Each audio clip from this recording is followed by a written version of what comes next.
Come here, pussycat. Hi! Hello! How's it going, chat room? How's it going, sheepdogs? Happy Sunday! Howdy, howdy! Yo, yo, yo! Oh goodness, why is Nuki right there over chat room? Nuki, get over there, bro. Don't bother us today, alright? Hi everyone, how's it going? I hope your Sunday's going well. What are you... That Holly emote is awesome, Cafro. I really love that Holly emote. Yeah, we're in post-MGS4 recovery. I've been thinking quite a bit about that video game. It leaves so much to think about and consider.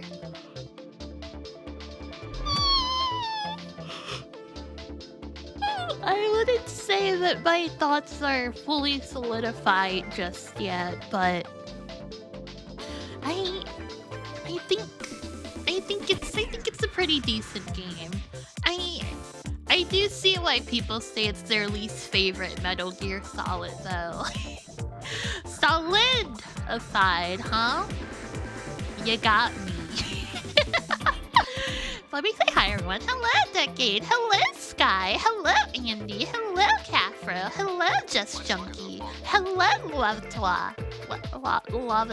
Larvitar. I don't know why I said your name so freakishly. I'm sorry. Hello Rebuttal. Hello Mooware. Hello Meow Raider. Hello Rackham Frackham. Hello Mini Dwarf. Hello Snowburn. Hello Giga Miguatis. Hello Sergeant Narwhals. Hello Kraid. Hello Fluffy. Hello Neo Zero. Hello Hoberg. Hello Incompetent. Hello Who the What's It. Hello Krua. Hello Abstract Mode. Hello Kobayashi. Hello Jordan. Hello Lionel. Hello hello Doom Cookie. Hello Octo. Welcome. How's it going? Love Dog. I'm sorry. I don't know. Sometimes I just say words and they don't come out correctly. I'm sure you all know this by now though. I sure hope so. It is me. It is Cubalt who is online. That's a charm point? That's debatable. I don't know. Zeppelin's cinema storytelling-wise and the gameplay mechanics are fantastic and are completely let down by not really allowing you to engage with all those mechanics, having a completely lopsided gameplay to story ratio. Yeah, I can see what you mean there. It does honestly feel like a pretty, mechanically deep game, but like you said, it's kind of hard to, appreciate the depth of the mechanics when they don't even, let you play around with them that much.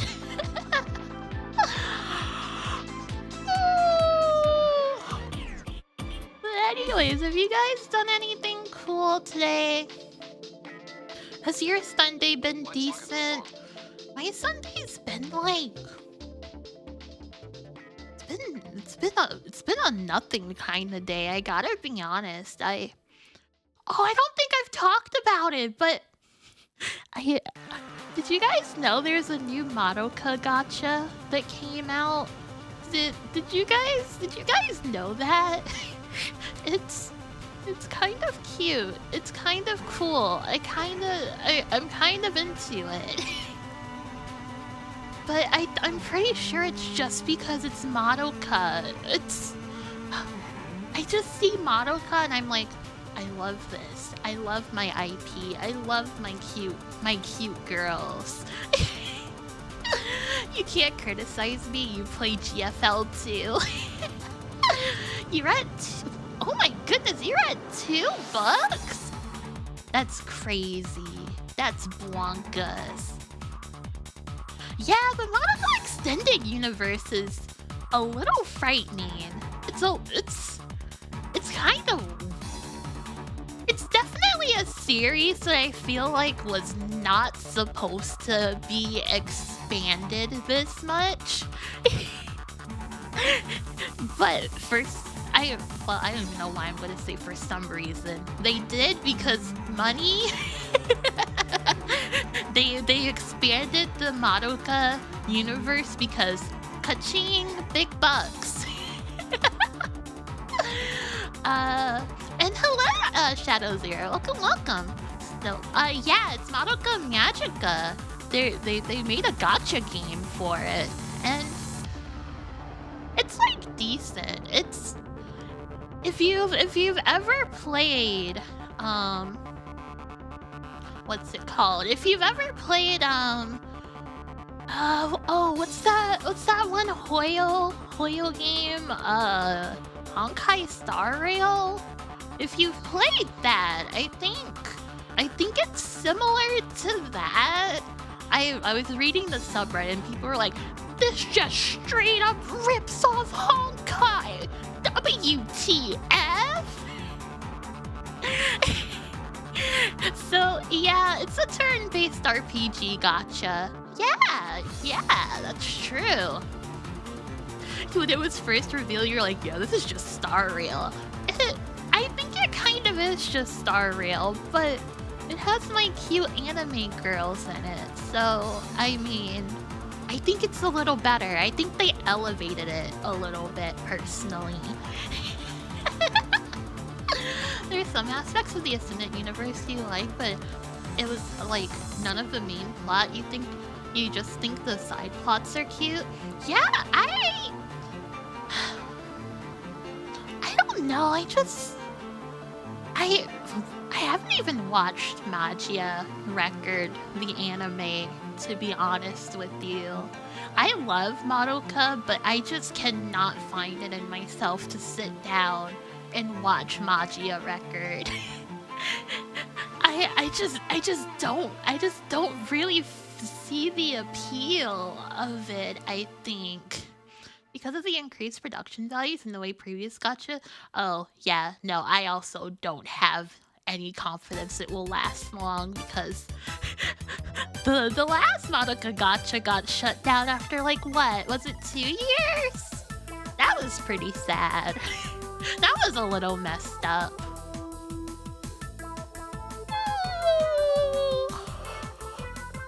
Tsuruno Yue? Hold on.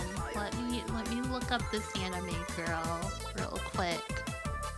Oh! She's that girl! I see. I like, here, let me pull her up. What's her name?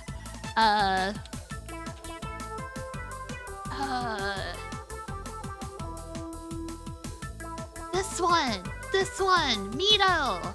Here, hold on. I'll put her on screen. I'll put her on the freaking telly. Image.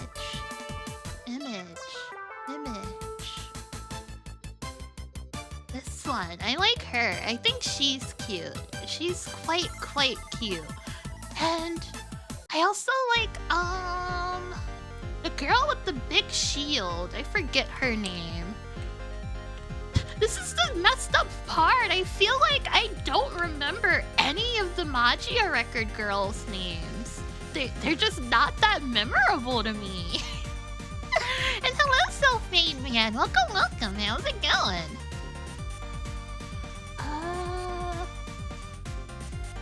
Futaba-sana! That's it. That's her name.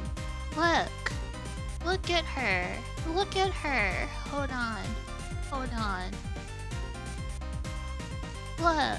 She's so cute. I love her. She's so freaking cute. Exposed granny panties? Those weren't granny panties. Those were just cute shorts. But yeah, we'll be reading old gaming yaks. It'll be epic. It'll be fun. Ooh, I gotta say, I don't really expect myself to be into... I don't expect myself to be into this gacha for too long because, you know, the same thing always happens. I'm like, oh my goodness, this gacha is so fun. Oh my goodness, this gacha is so cute. But then I just fall off of it because it's gacha. Sna? Oh my goodness, that plushie's so cute. Oh, that's so cute. Yeah, I also like starting a gacha when it's easy and they give you tons of goodies. It's cool. It's epic. I love when they're like, okay, here's 500 rolls, okay? You can have 500 billion rolls. Just keep logging in. But then they get greedy and they're like, if you want a roll, you have to pay us $70 billion, actually. I hope that's okay. Oh yeah, it's like a day job sometimes. Yeah. You think I should make a gacha with no free rolls ever? I think that would go kinda hard. I think that would give a lot of people FOMO. They'd be like, where's my free rolls? But we would subvert their expectations. We'd subvert their expectations and they'd be like, I want a roll. I want a roll, but it's not free. It's called Pokemon Quads. I guess you're right. I guess there is no free rolls in Pokemon Quads. That's just a slot machine. First hit is free. Also, the first hit is 5 billion trillion hits. Enjoy your inbox and being confused by notifications and currencies. That's another thing with gachas. They always have like 50 billion currencies. It's crazy. It's so hard to keep up with all of them. They're like, the purple crystal you can use to update the purple girls, and the green crystal you can also use on the purple girls, but you can also use them on the green girls, and you can level up their skills with these orange crystals. It's just so many different crystals. There's so dang many. Oh yeah, I guess that is exploiting the psychology. And hello, Hunter. Welcome. And yeah, the game part of gacha tends to be pretty, like, whatever.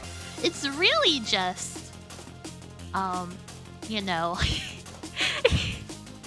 it's really just kind of watching pretty colors on my phone screen.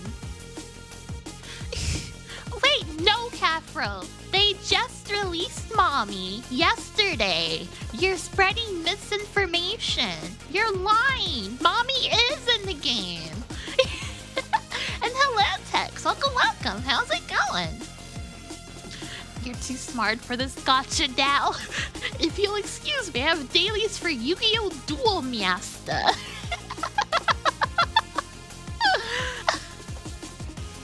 Okay. Anyways,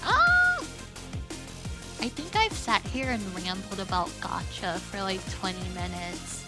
I'm sorry. What else have I been doing recently? Oh, I started rewatching the Digimon anime. The first season. It's pretty freaking good. It's kind of freaking epic. I kind of forgot how much Digimon was good. Yeah, adventure. It's so good. It's been so much fun. I really want to get to Tamers though. I remember watching Tamers like as a youngin and not liking it that much. But now that I'm not a youngin anymore, I'm like, oh, I wanna watch Tamers. I wanna understand it now because didn't what's his face write for it? The guy who wrote the script for Serial Experiment Slang, if I remember correctly. Konaka, yeah! Yeah, that's it. He wrote for it. I really want to get to it. I really want to watch Tamers again. Yeah, I also remembered Adventure having better animation as a kid, but watching it as an adult, the animations, it's interesting. However, the episodes where they're in the real world, the animation quality on those episodes goes crazy. I think that's awesome. I think it's kind of raw. I'm watching the sub for Digimon. That's another thing. I didn't realize the sub was going to be so different. I watched the dub as a kid, and I remember Ty. I remember in the dub, he hated his younger sister. He was like always really upset whenever his younger sister was there. But then in the sub, it actually turns out he loves his sister. He adores that girl. It's so funny. It was like the dubbers were like, they wouldn't know. They wouldn't know about sibling love. They only know sibling hate. We can't put the sibling love in our Digimon show. Yeah, American boys hate their little sisters. Yeah, the dubs were... They're not very good. I ended up watching one of the episodes dubbed just out of curiosity. Like, if the dub was as bad as I remembered, and... It's not great. It's really not great. So if you ever decide to watch Digimon, make sure you watch the sub, okay? Please, promise me. And hello, Zach. How's it going? Welcome. I need to watch one of the Latin American dub episodes out of curiosity. It's peak dub? I see. Perhaps.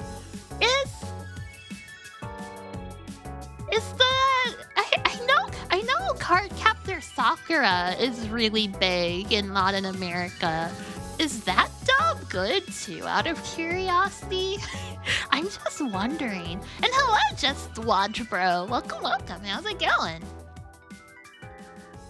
Oh, I gotta update my fave MGS in order with the MGS4 ranking. It's so difficult. I have to keep thinking about it. I was thinking about it more, and I don't know. Okay, chat room, I'm gonna be honest. I think right now, at this moment in time, I think MGS4 is... It's wrestling with 2. It's wrestling with 2 for that number 3 spot. I'm not sure where it would go.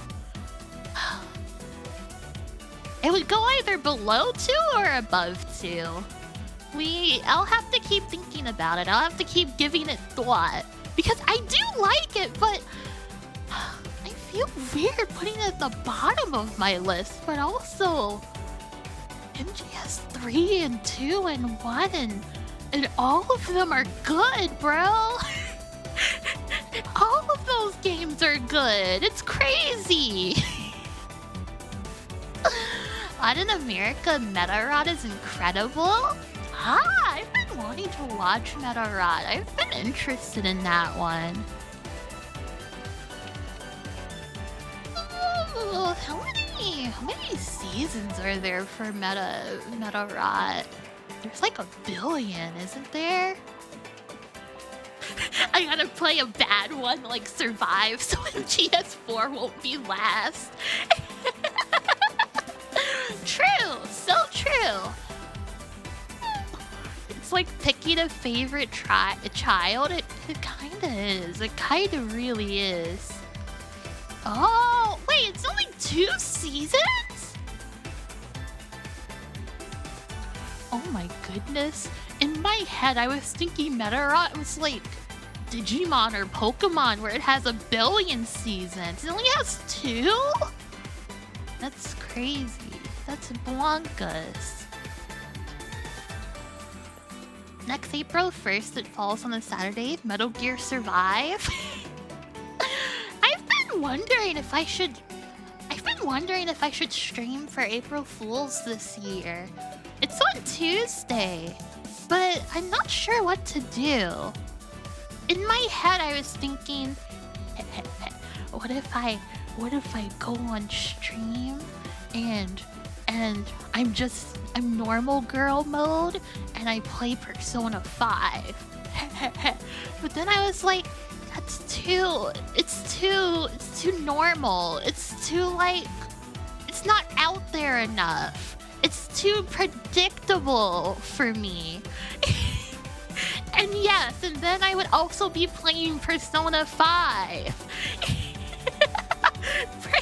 Play Persona 5 in the retro tag. I am not supposed to reveal my jokes before I do them. You guys can keep a secret, can't you? You guys can keep it on the down low, right? I'd have to do something like play The Last of Us. Yeah, that's just torture. I don't want to play torture. Cue ball themed modded version of Persona 5? Wouldn't that just make like Futaba the main character or something? Play Football Manager? Play Mahjong? Oh my goodness, you guys are all being crazy. Mahjong Soul would be a crazy stream. I don't know anything about that sport. WWF No Mercy. WWF No Mercy. What? It's an N64 game. Wow, I see. Play a genre that's completely out of my wheelhouse but still interests me? I don't know. What are genres out of my wheelhouse? Like, I'm kind of all over the place with my video games, aren't I? And I did not play the Fire Pro Suda Fanslation, no. Fighting games they're in my wheelhouse. I know how to play those things. Yeah, this is Battle Network. That OST is so freaking good. NBA 2K16 Story Mode Watch Along. That sounds good. I agree with that one.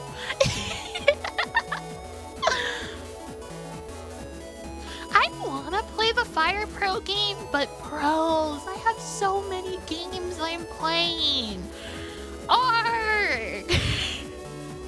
I'm still working through Trails in the Sky, 2nd chapter. Oh, that game's so good, by the way. I was playing that while I was sick. Oh, that game's so freaking good. That game's such a good, like, laying in bed, dying from COVID game, I gotta say. Oh, it's not very long, but learning it is tough. It's a game for aliens. Oh, that's awesome. 4 straight hours of virtual pachinko. Crook, that just sounds like a normal Q-Balt stream. Crook, that sounds like a stream I do on July 10th. I need stuff that would be out of this world for Q-Ball for April 1st. Alpha Centauri? Alpha Centauri.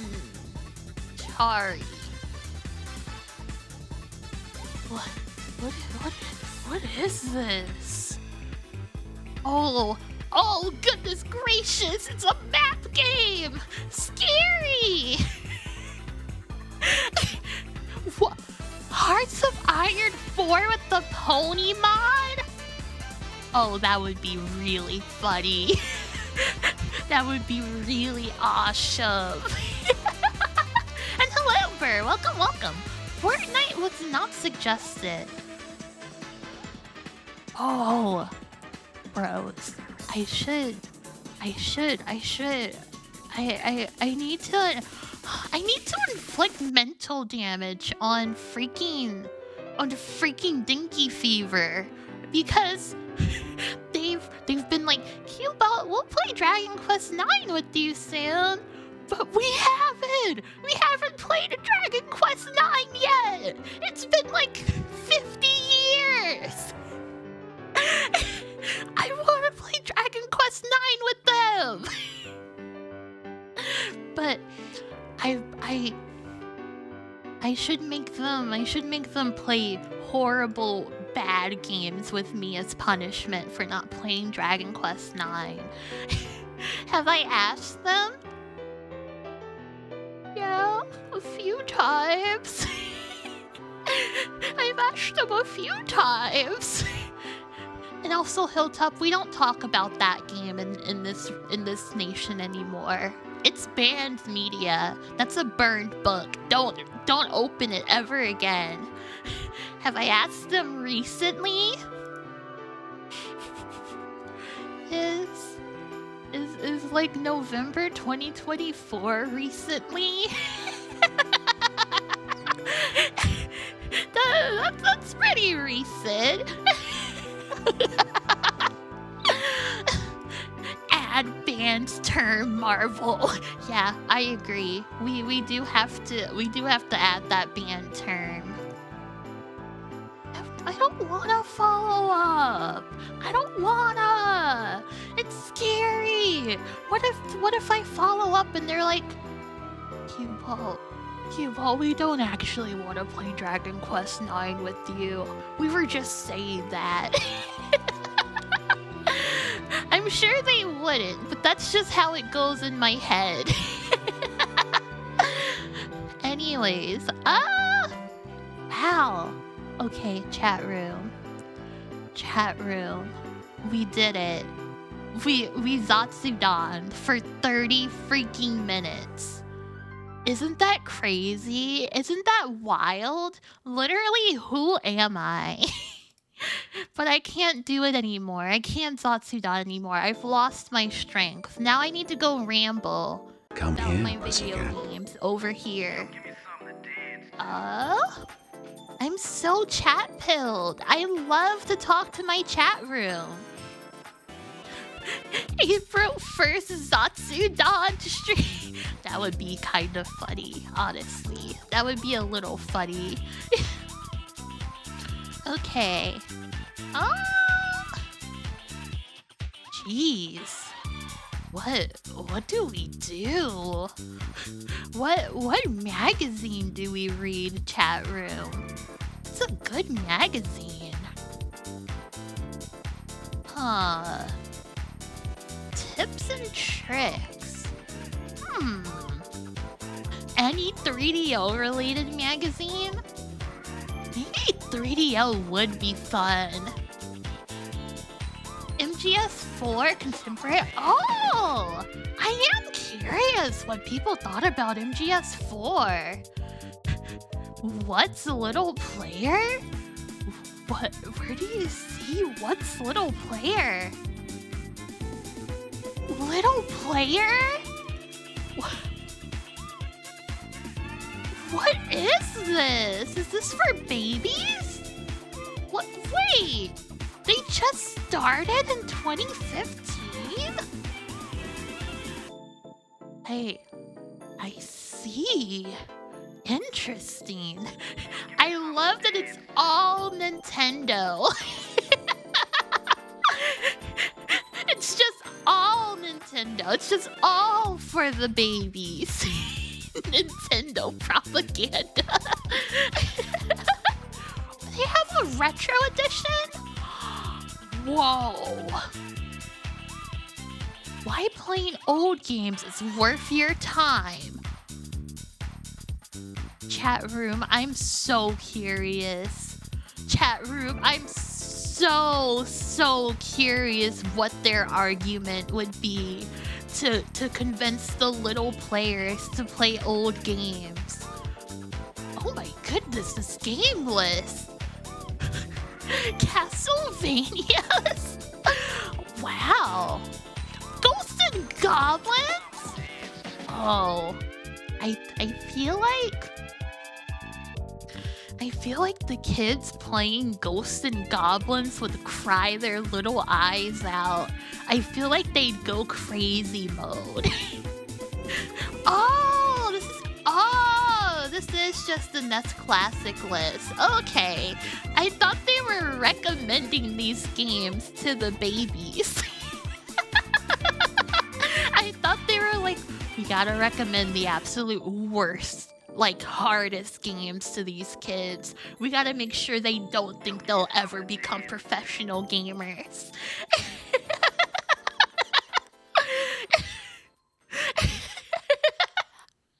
And hello, Faye McMuffin. Welcome. How's it going? Oh, they just uploaded? Like for real? Oh my goodness, they do just upload it for real. That's crazy. Okay. I want to see why is playing old games worth my time? How do I zoom in? Oh goodness gracious! Oh, this is scary. Okay. How do I zoom in on this thing? Oh, zoom in. We did it. We freaking did it. Baby Mac jump scare. It's scary, okay? It's a little scary. And yeah, I have to say, this graphic design is awesome. The graphic design literally looks like it's from the 2000s or 90s, but this is 2016. I feel like they have love in their hearts. They have a pure heart that allows them to continue to make graphics like this. Okay, let me read this. Why playing old games is worth your time? With the upcoming release of the NES Classic Edition, I really got to thinking about the games that I loved as a younger player. To this day, they have had a major impact on me, and I decided to share that joy and wonder with you, our readers. Many of the modern games you like to play have their roots in what is known as the 8-bit and 16-bit era of video games. These games were more simple in terms of graphics and sound, but were in no way lacking in fun. In fact, it can even be argued that some of the older games are even more fun because they are simpler and easier to grasp and play. Oh, this is awesome. In the same way we value classic music or films, classic or retro video games should be respected and admired, and most importantly, played. Don't let the simple graphics or sound keep you from experiencing and enjoying these amazing works of digital artistry and storytelling. Ask a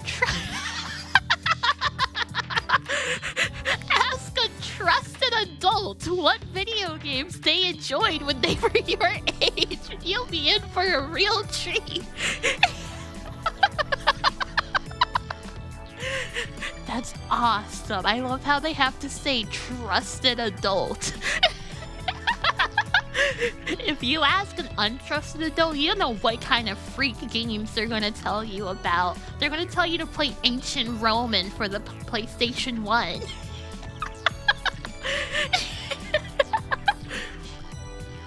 And goodness gracious, that game will change a kid's brain chemistry. What would I tell a kid to play? Okay, let me think. What retro game would I recommend to a young child interested in the retro video games?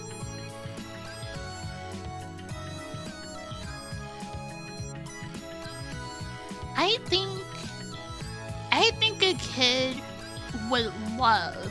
I think they would adore playing Tale of the Sun for the PS1.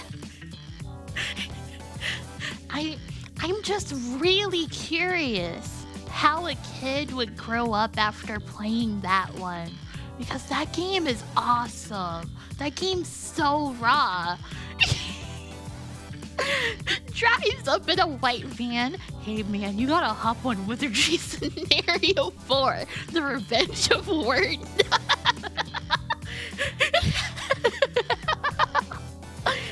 Am I advocating for using children for experiments? I mean,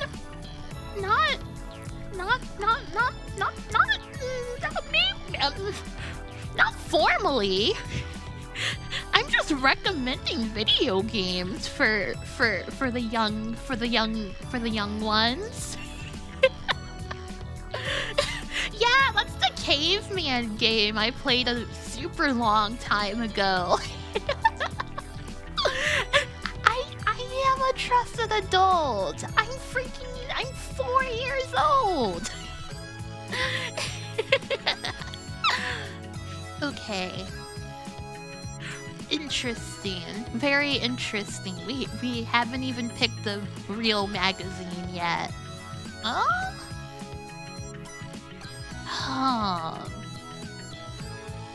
What's Tokyo Pop? I'm so curious. Oh, this looks like an awesome mag. Oh, their covers are so cool.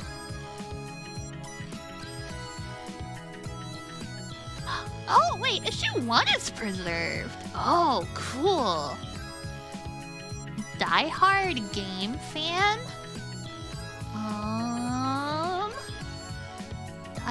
Die Hard game fan. There they are.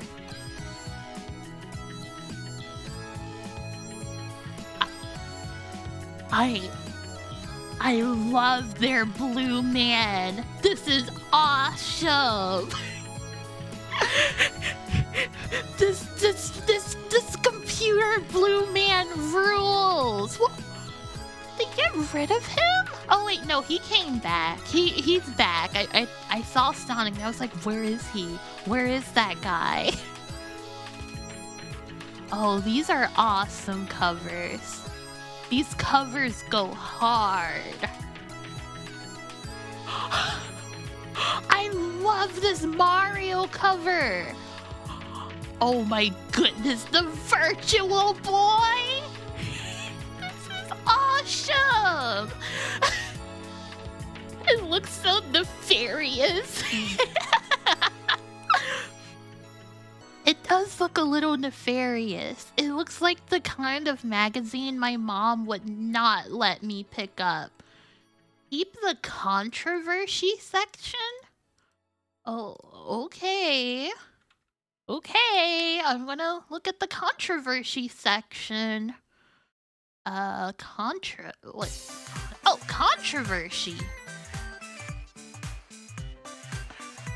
Oh!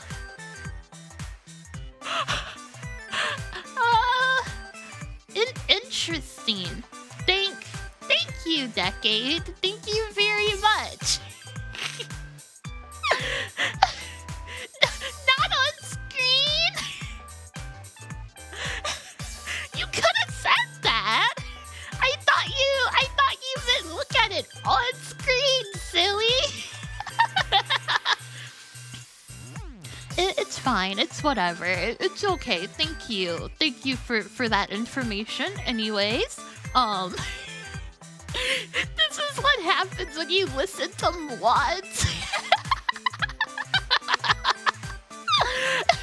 It's funny. It's fun. It's fine. Anyways, what do we read? I am kind of curious about the 3DO mags. 3 for 3DO enthusiasts. Oh my goodness. These covers look like some guy printed them out of his garage. This rules.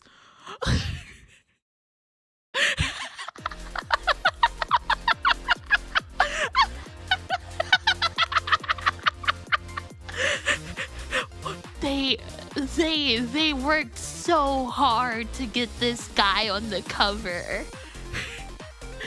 I guess Space Hulk was on the 3DO and Walls. Everyone loves that Walls. Mike Ditka. What has Mike Ditka done? That name sounds familiar, but I can't place him in my head. Football Man? What? They're advertising a Football Man? Interesting. Oh, he was the coach for the Bears? I see. Why did they interview him in my 3DO book? Oh, that's right. I guess there would probably be football video games. The 3DO guys took what they could. Okay, hold on. Let me look through these. I want to see. Is there one that I really wanna read?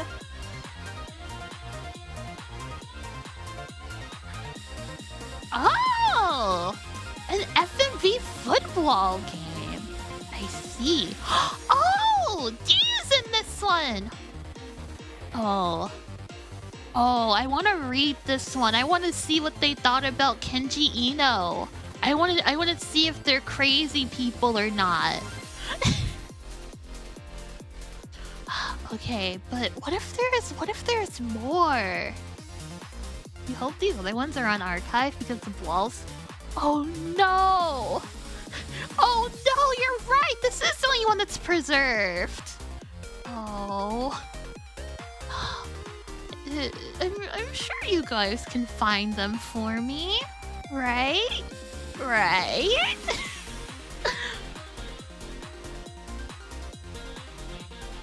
Allow you to make up for earlier? Okay. Oh, they do have all the magz! Oh, cool! Oh yeah, I forgot I wanted to look around in the Video Game History Foundation library. So many things to do. So little time, chat room. Okay, anyways. 3DO designer. RJ Michael. Cool. Okay, hold on. I'm gonna pull up all of these covers and we'll pick the one that speaks to us the most, okay, chat room? And thank you for the follow, Mute Finger. I appreciate it. Thank you. Okay, Road Rash, Shockwave, Who Shot Johnny Rock, Patak, and more. FIFA International Swaka, Shockwave Operation Jumpgate, Station Invasion, Off-World Interceptor, Sesame Street Numbers! Oh my goodness gracious. Guardian War, Street Fighter 2 Turbo, and Trip Hawkins. Who are you, Trip Hawkins? Oh, he's the founder of EA, the 3DO company, and Digital Chocolate. Oh my goodness, wow, this guy is in charge of a lot of stuff. That's crazy. What is Digital Chocolate? Oh, they made a lot of 3DO games. Okay, that makes sense.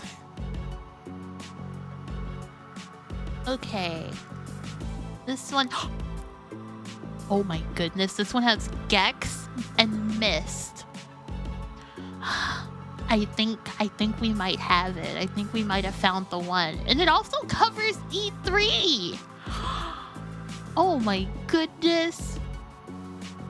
This one's interesting. This one's top of the list. Quarantine, Corpse Killer, Immersionary, Zodnos, Family Feud, Fun and Games, and more. 3DL edition, best ever. I like that I like the price drop. 3DO systems now $2.99.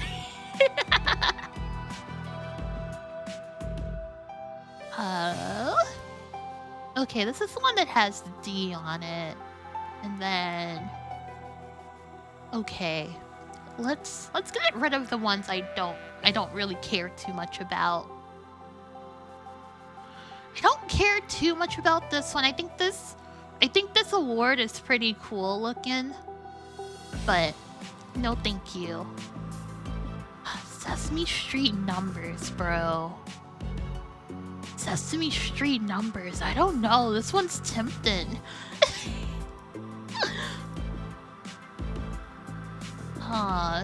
No, we'll close this one.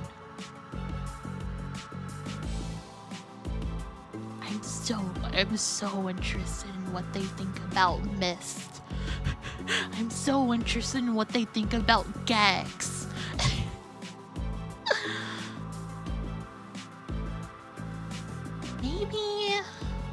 Maybe this one? Maybe this one because it has D. I really like the freak.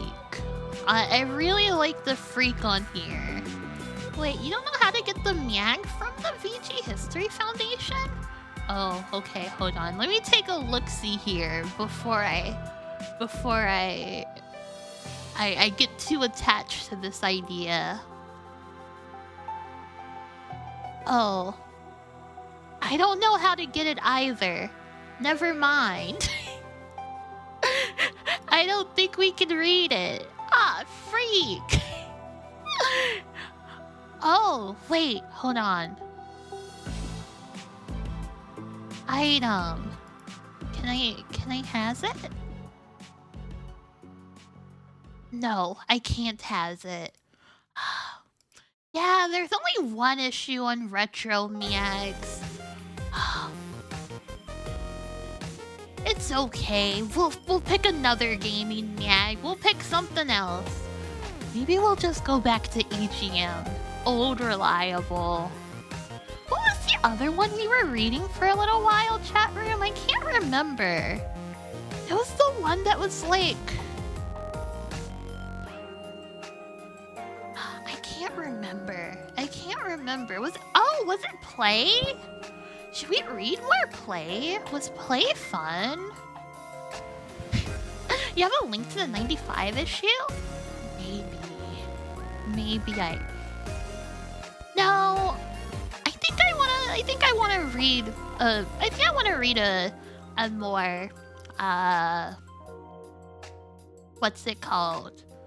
A more expansive mag rather than just a laser-focused one. I love the British section. All the home microcomputer games with fake reviews. Fake reviews?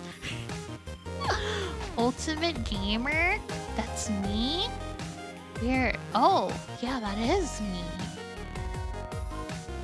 Oh! Oh my goodness. They have Bad Boys. Hold on, let me see the cover for Bad Boys. I can't believe we're already an hour into this stream and I still haven't even picked a magazine. I'm so sorry, chat room. I'm so freaking sorry. Oh, Virtua Cop. I see. Okay.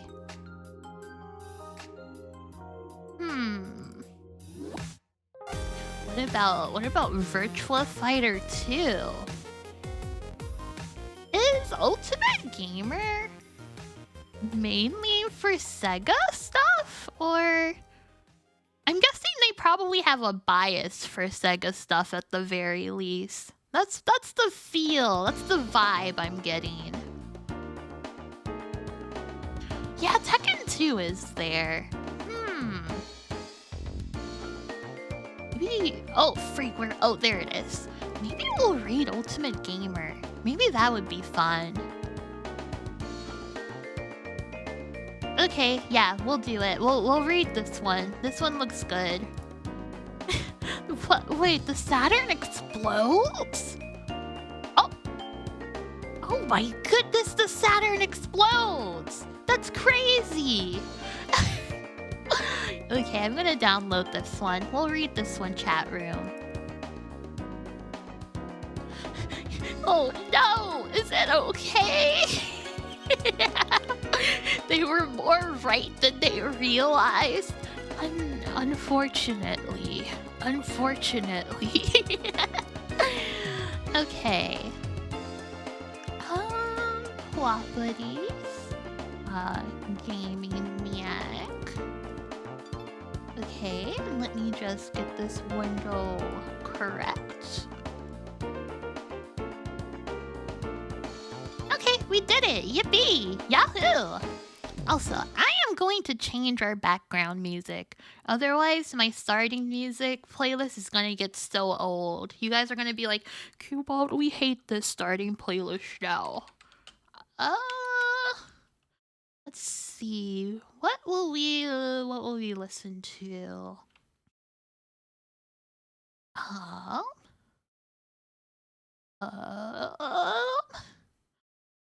Let's... Okay, I see this one. I think this playlist looks good. Okay, and hello Rickman! Welcome! How's it going? We will be reading Gaming Mags today. Okay, let me put OBS over here. And now... it's Mags time. Video games beyond the next level. Oh, wait, it's cropped weird. Why are you cropped like that?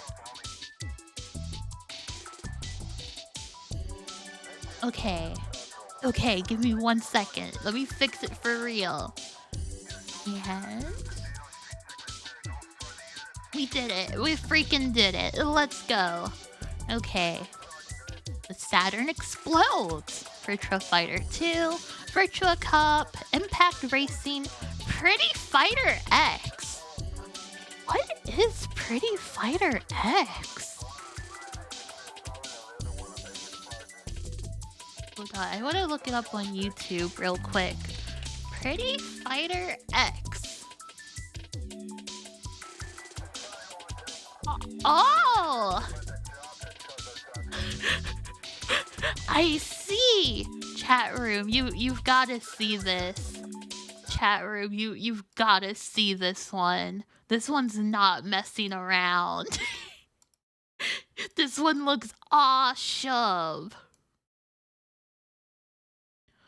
Okay, let's go to the character select. I want to see the girls.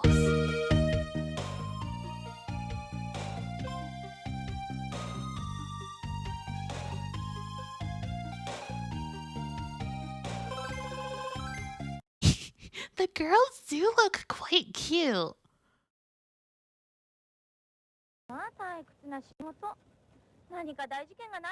yeah, the video is zoomed in, you're right. Whoops.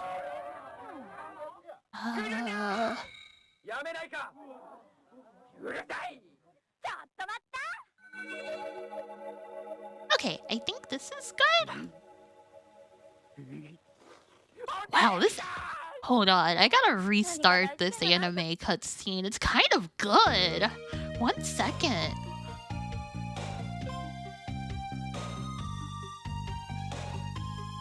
There's a Saturn sequel to this game? Oh, cool.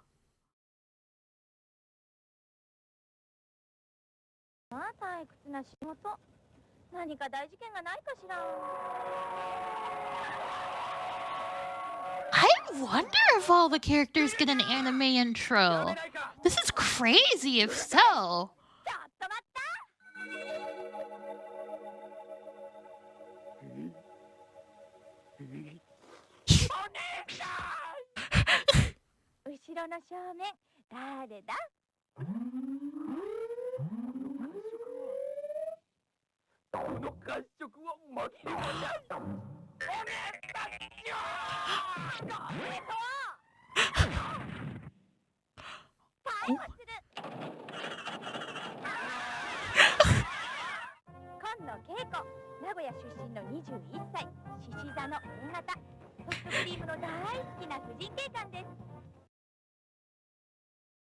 Cool.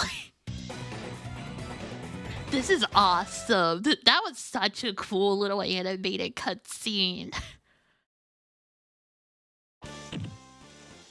I feel like the SNES version probably does not have those cutscenes, but who knows? Maybe it does.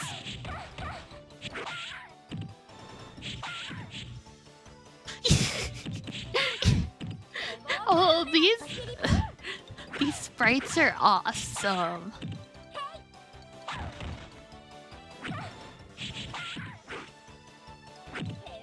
Skullgirl Zero. I like the throw animations. The throws are pretty good.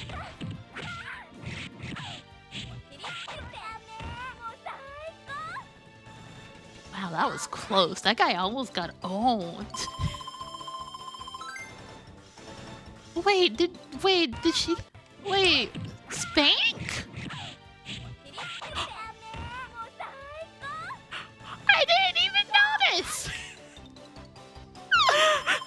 Awesome!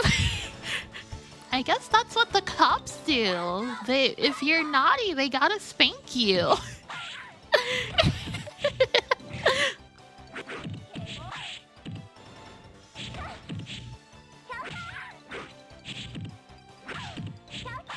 I want to see what the SNES game looks like. I'm curious if the SNES game looks like this. SNES. Okay. Oh, the SNES game has actual sprites. They did real pixel work for this one. But it doesn't have the anime intros, it seems. Oh. Oh, wow. This looks like a completely different game. It's awesome.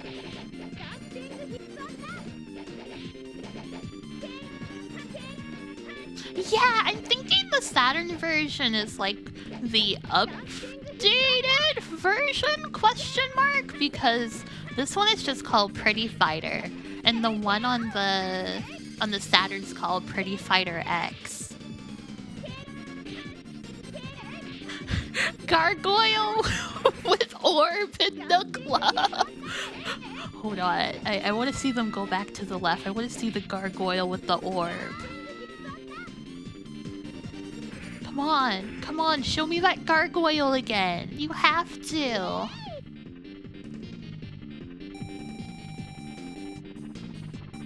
OST was pretty decent, I gotta say.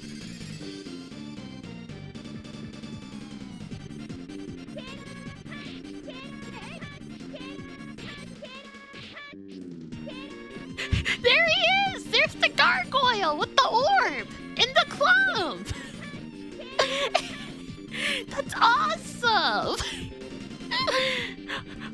Wow, there's 2 of them! This club rules! Is this Sailor Moon? The girl on the left is kind of in a Sailor Moon outfit. They're plogging.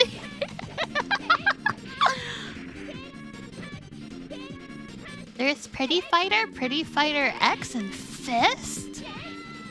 What, is Fist on the Saturn? Out of curiosity? Oh, is that the cop lady, or am I crazy? Okay, I'm gonna look at Fist on the Saturn now.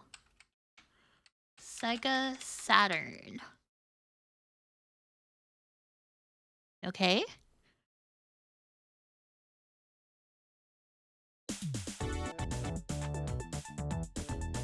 They changed the aesthetic quite a bit. I can see that already.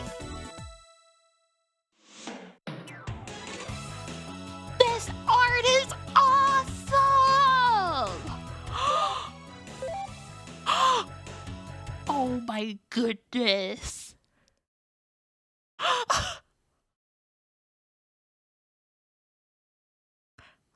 I love this blue fire. What? Oh my goodness, it's 3D!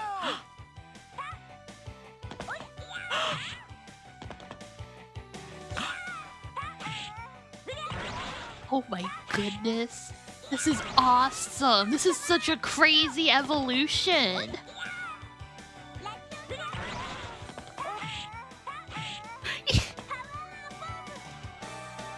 Whoa!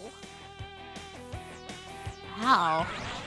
Oh my goodness, this is the background of Wet Dry World from Mario 64. That's awesome.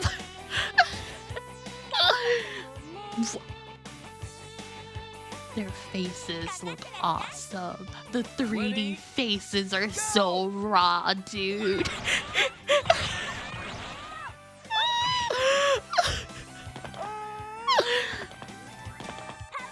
I like that animation they were able to figure out with her ponytail. That's like captivating.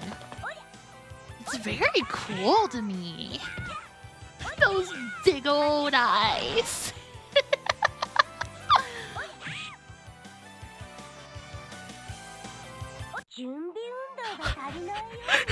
I love her big old eyes so much. Oh, her big old eyes are awesome.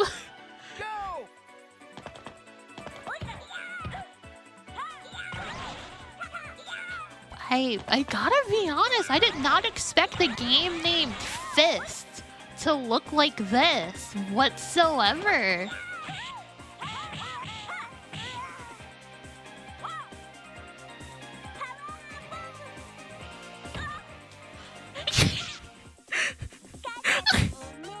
Oh my goodness, wow.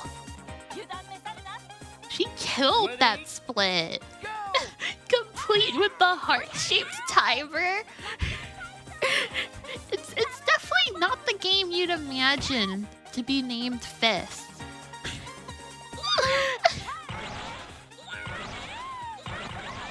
Whoa, combo! Dude, have you guys seen the new Dead or Alive Venus Vacation game? I'm a little sad about it. I'm a little upset about it. It doesn't have the volleyball, and I don't think it has the casino anymore. What's the freaking point? It's just a dating adventure game now. And I also don't think it even has. I don't think they even have any of the actual Dead or Alive girls, right? It's all like OCs, right? Yeah, it's kind of just the breast game. Oh, it does have Honoka? Okay. Okay, I remember seeing someone say it doesn't even have the girls, and I was getting a little upset about it. Like, just thinking about it. Is it gacha? I don't think it's gacha. I'm pretty sure it's just a, like, $90 video game. Dead or Alive, Venus Vacation Prism. That's the new one. Okay, we're gonna watch this, okay, chat room? I'm curious. I haven't seen this, I don't think. Let me fix my... Let me fix the cropping. This is good enough. This is good enough. Wait, I know they have a trailer with English. English trailer. Is this it? No,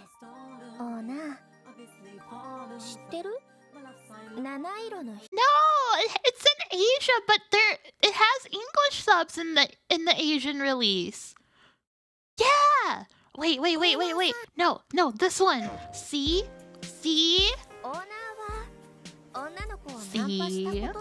I know what I'm talking about. It doesn't even have volleyball. It's crazy. It's bonkers. ヴィーナス諸島でヴィーナスフェスっていう超大きなフェスが開催されるの。オーナーのお仕事は参加する女の子たちをヴィーナスとして思いっきり輝かせてあげること。 Oh, these girls are from the Dead or Alive Gotcha game. I see. I really like the casino in the... I think it was Venus Vacation 3 that had the casino. The casino was so fun. It was so awesome.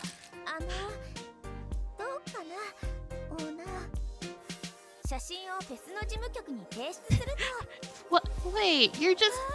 Wait, you're taking social media pictures for them?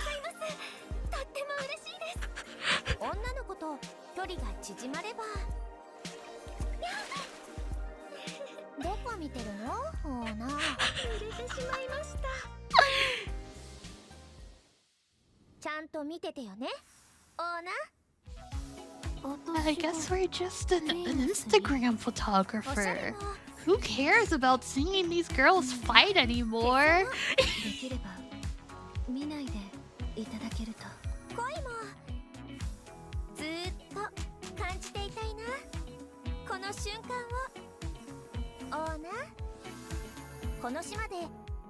I think you should add a Dead or Alive Extreme Volleyball to your Xbox, yes. The Objectification Island! Whoa!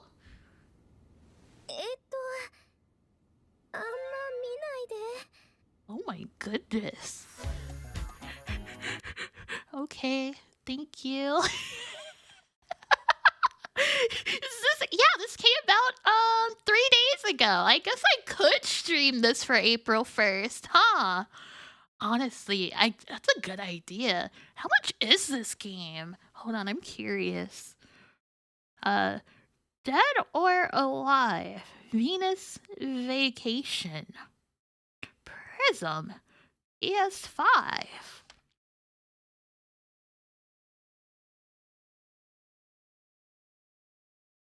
Oh, okay. It's $55. It's not 70. It's not 80. Thank goodness. If I eval, oh my goodness, maybe I do have enough clout. I wonder if I have enough clout to get Venus Vacation for free. I would get it on PS5. I don't think this is on Steam. I think this is a PlayStation exclusive, isn't it? And hello, True Neutral. Welcome. How's it going? Whenever I think about Dead or Alive, all I can think about is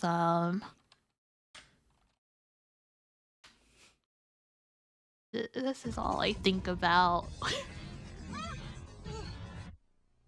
I only play for the fighting. I appreciate the expansive multi-tier environment and the 16 characters with the pixel shading bump mapping. And Pixel shading bump Seriously, mapping. why else would I play it? She kicks eye. Yeah.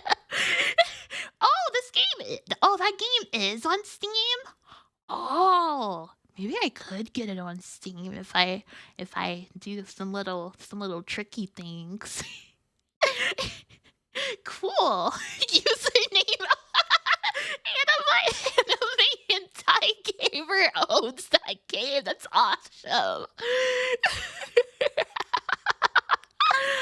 Okay. Wow. Hey, chat room. I think we went on a very crazy tangent where we're still on the cover of our gaming magazine. we haven't even moved past the cover page.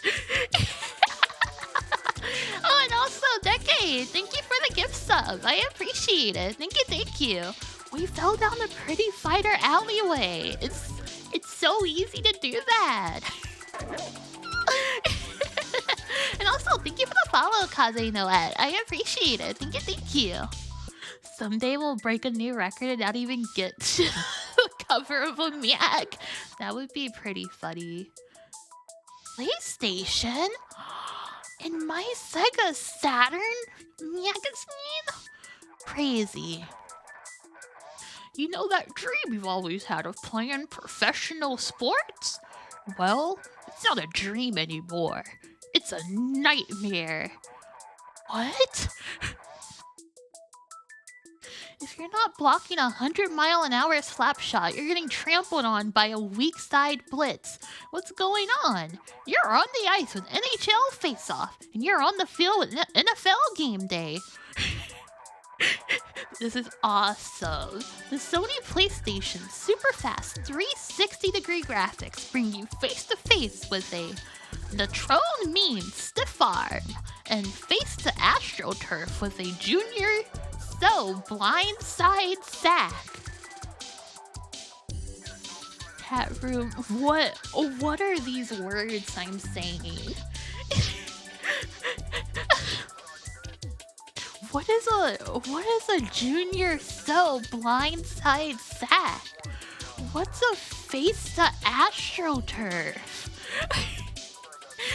Okay, thank you.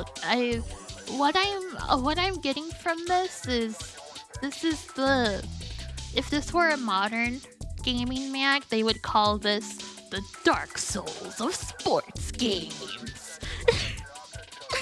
Football! It's football! Yay! Football! I didn't think a ball could fit there.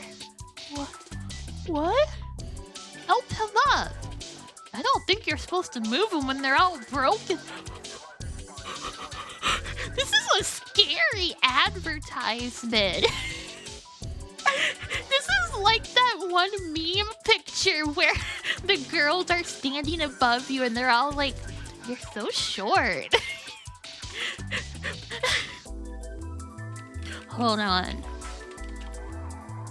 Can I find that meme?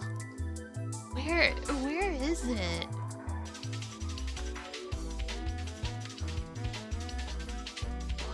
What would I even look at? What would I even look up for that meme? It's over.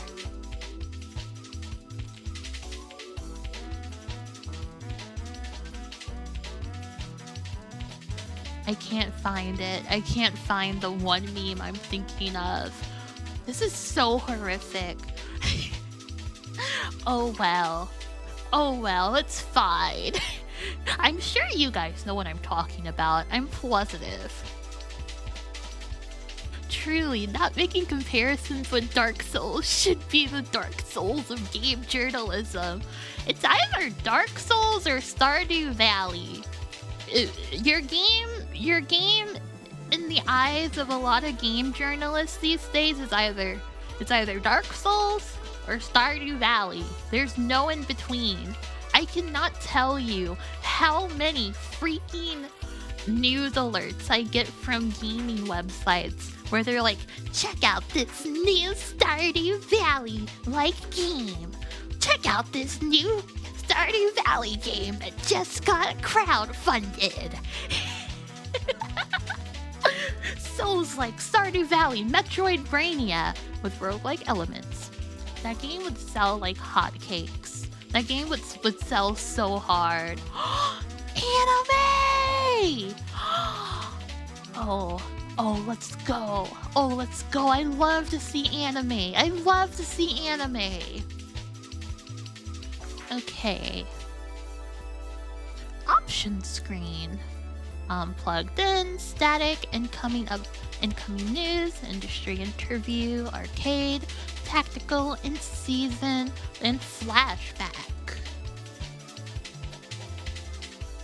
Oh, that's Pretty Fighter X? Oh, that's awesome. And yeah, I was gonna say, these staff members look like they know what they're talking about. I would trust these guys when it comes to video games. System Wars 96. Oh, I love System Wars. Oh, I love to see the systems at war. What's anime doing in my gaming mag? Yes, these are trusted adults. You're right, J52. Okay. Micro reviews. Oh wait, I should look at the main reviews. Virtual Cop, Wing Arms, Pretty Fighter X, Sega Rally, Virtual Fighter 2, Loaded, Criticom, T-Mech, Killing Time, Blade Force, and Donkey Kong Country 2. And then micro reviews, SimCity 2000, Theme Park, FIFA, Hardball, World Series Baseball, Pitfall, The Man Adventure, Hover Strike, Unconquered Lands, Star Trek, Starfleet Academy, College Football, National Champions 2, Secret of Evermore, Separation Anxiety, and PTO 2. I see. Criticom, the Critical Combat. That is a pretty good name, I gotta say. Criticom, the Critical Combat. Okay, plugged in. So many games and so little cash. Bro, me too. This is the timeless freaking problem. It was a good Christmas. As gamers, we had a bigger selection of hardware and games than ever before. A greater selection is always good news for the consumer, but it also means that even more difficult buying decisions need to be made. The past year hailed the debut of 4 brand new systems: PlayStation, Saturn, Nomad, and Virtual Boy. And once those choices are made, what about the games? The Nomad is so awesome. Bro, cooking beef on the sidewalk? Hey, a guy's gotta grill, dude. A guy's gotta eat. I think we should be applauding this guy for grilling. There are so many, yet just a few games can easily set you back another couple of big ones. Have I ever seen a Nomad?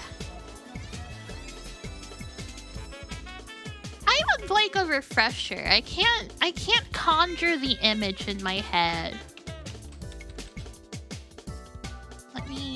Let me look it up. Genesis Nomad.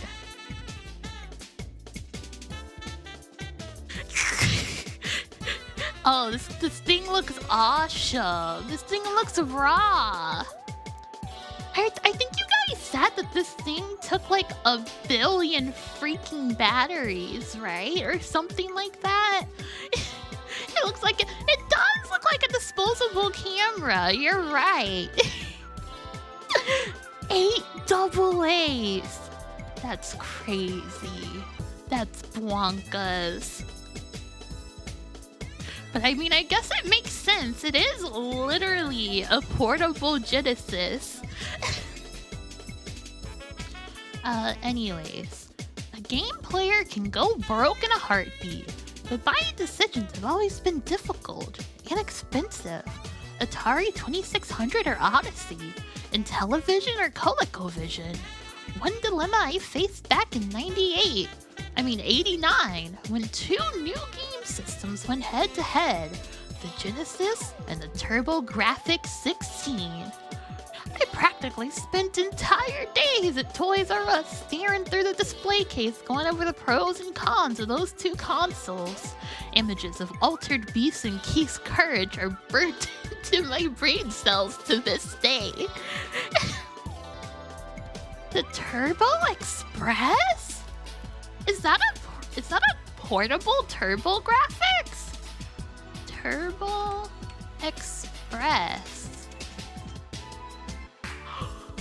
Oh my goodness, I did not know this thing existed! Whoa, this is crazy! Oh, this is so cool! Bro, you can play freaking Bonk's Adventure on this thing. Check it out. Hold on.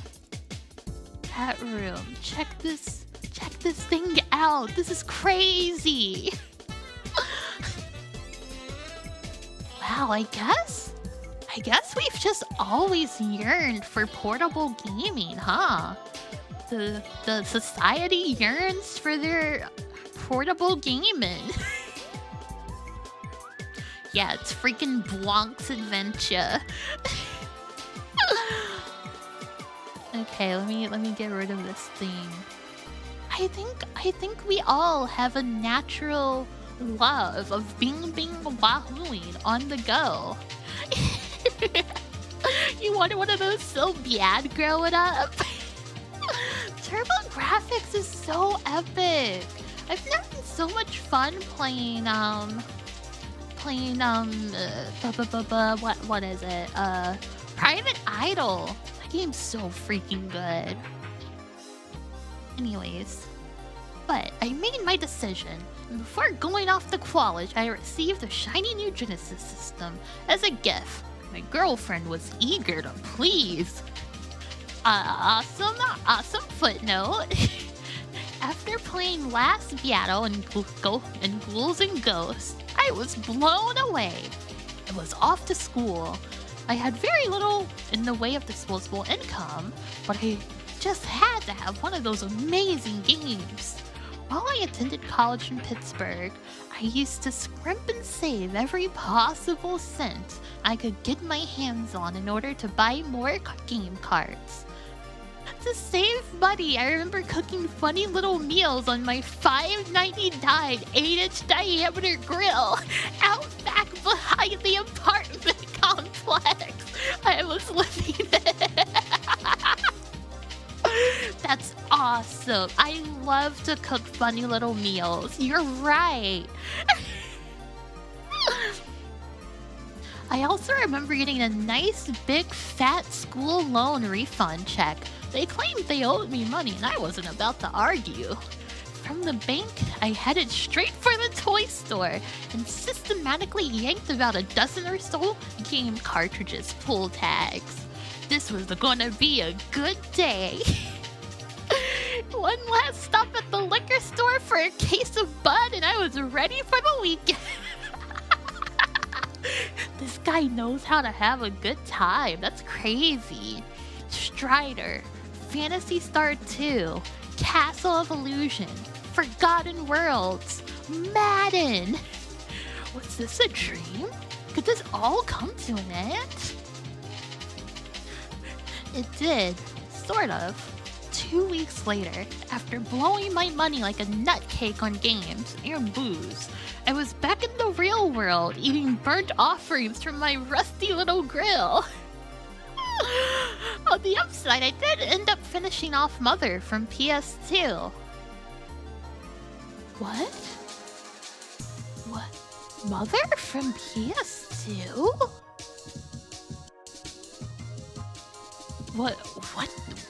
Is there a PS2 game named Mother? Oh! Okay, Phantasy Star 2. I was so confused. I was so lost. I was like, okay, first of all, how does this guy have a PS2 in '89?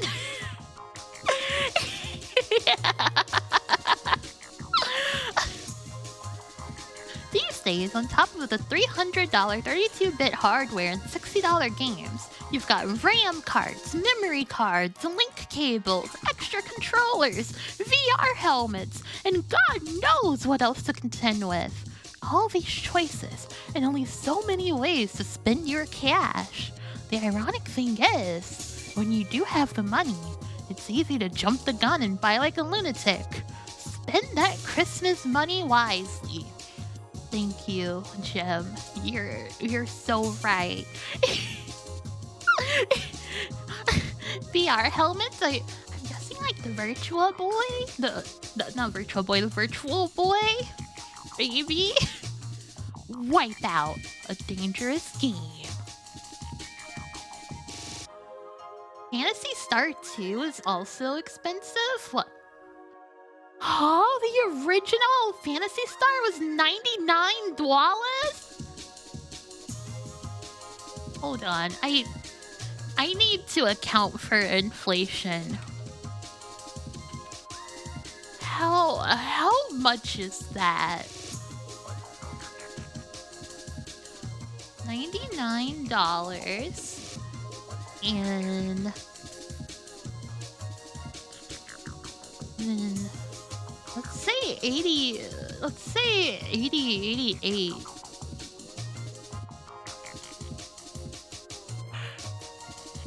That's $273 of today money? Chat room, that's crazy. Chat room, that's so crazy. What? Phantasy Star 2 was $79? Okay. How much was $79 in the 89? Okay, it's only 208, but that's still quite a bit of money for a video game, bro. That's like a crazy amount of money. Also, give me 1 second. I'm gonna take my jacket off real quick. It is getting pretty warm in my room.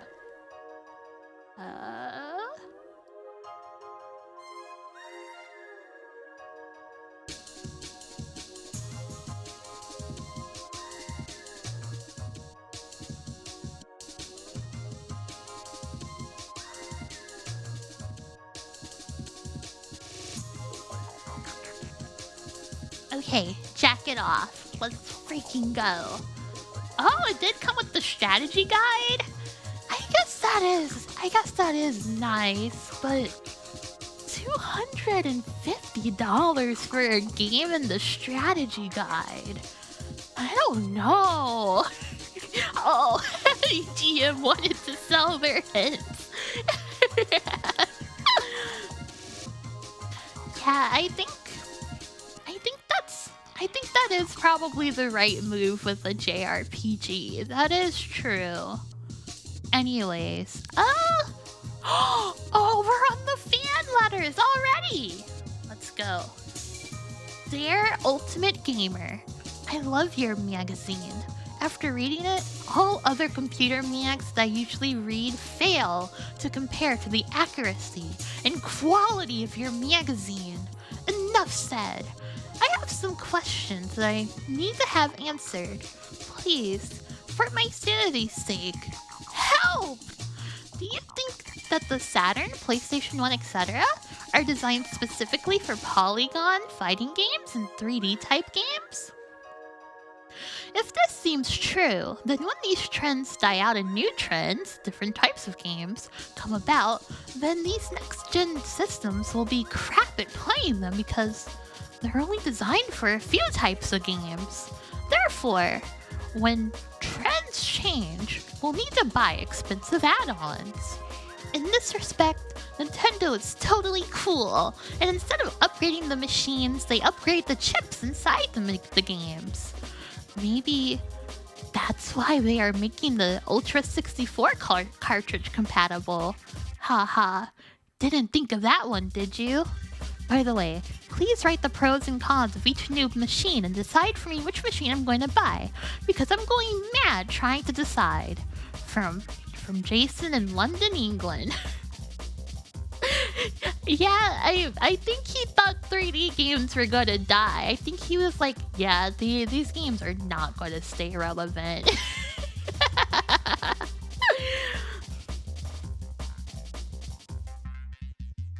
You're in luck, Jason. Check out our monstrous, no-holds-barred System Wars 96 feature in this issue. Okay, cool. Oh my goodness. Oh, okay, here we go. Dear Ultimate Gamer, what the heck is wrong with Nintendo? Can't they see that they're really screwing up with the Ultra 64? I don't care about the delayed launch, but what's the big deal with them staying cartridge-based. Everyone knows that CDs are much better. They've got better sound, more storage capacity, and are a lot cheaper to manufacture. Do you think Nintendo will realize they're making a mistake and change to CD format? If so, how long do you think it would take them to switch everything over to CD? Oh, one last thing. What exactly is MPEG? Does Saturn or PlayStation have it? Will the Ultra have it? Thanks! MPEG is a very special tag on AO3. Sorry, that was a really stupid joke.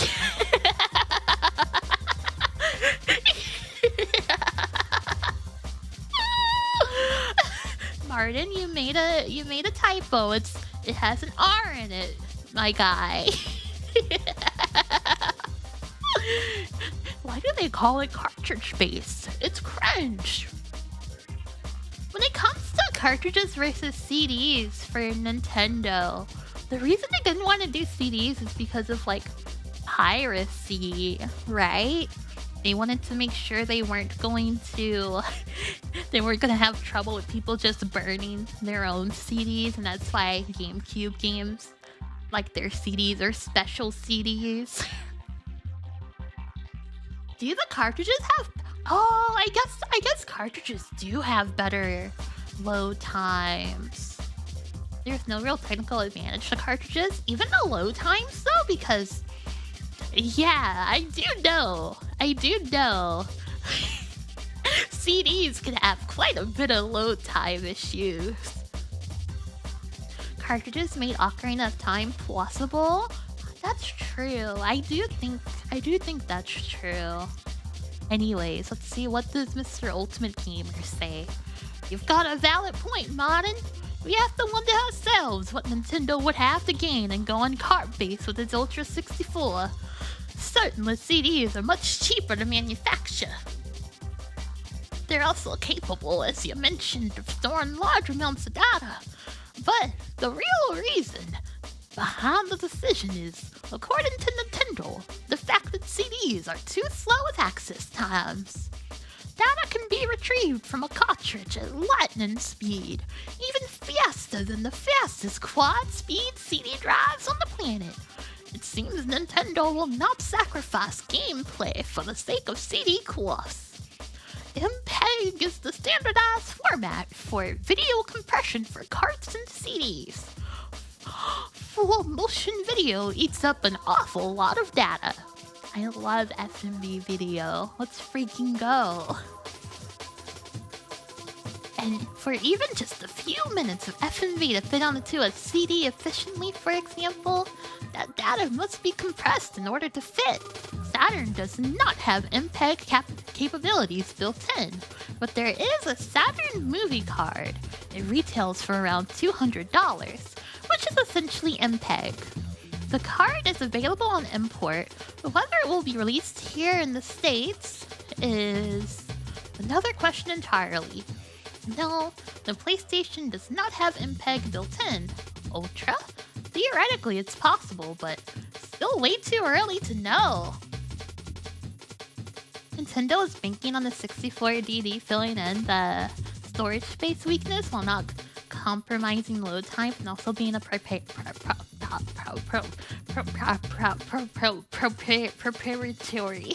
format. But past a certain point, they could manufacture cartridges with the same max size as the... Oh, I see. Wait, really? Ocarina of Time is only 32 megabytes? That's kind of crazy. That's a little frightening. I did not realize that. I guess I've never really looked at file sizes for N64 games. Hold on, I'm gonna look real quick. I'm really curious now. N64. How big is Conker's Bad Fur Day? That game's only 58 megabytes? goodness, how big is Mario 64? Mario 64 is only 5 megabytes? Oh my goodness, how big is Banjo-Tooie? 31? Wow. Gamers are crazy. I have not seen Resident Evil 2 on the N64. Oh, I want to see it. I want to take a look-see now. I want to see. Hold on. Resident Evil 2 N64.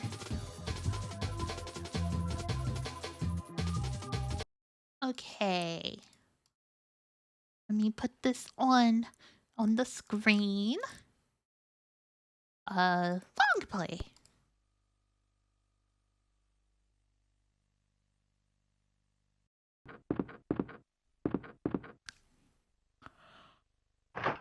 Oh my goodness!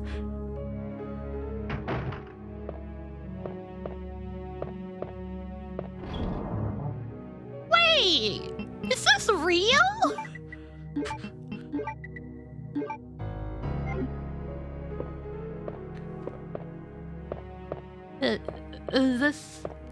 This is crazy. This is unbelievable. And it includes both rounds? You're joking. You're joking. There's no way that's real. Wait, it has a real randomizer mode?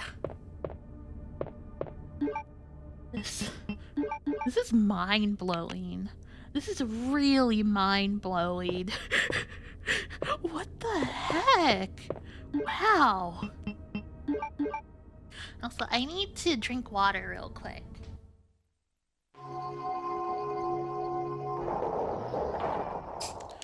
Wow, I cannot believe they were able to get those FMVs.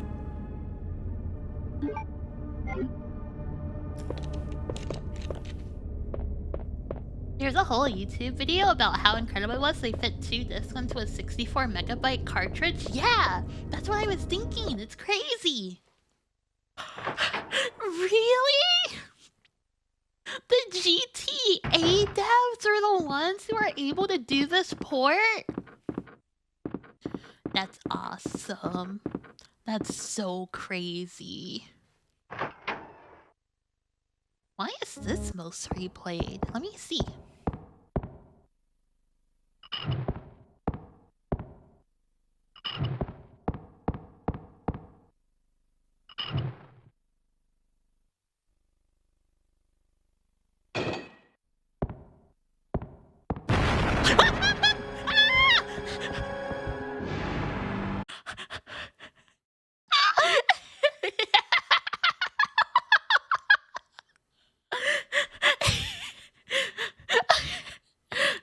I'm sorry, Mr. X always gets me, okay? He always gets me. I thought you were saying jump scare warning for the little bit falling out of the wall. Like I thought you were saying jump scare warning for this. For this. I have played RE2, but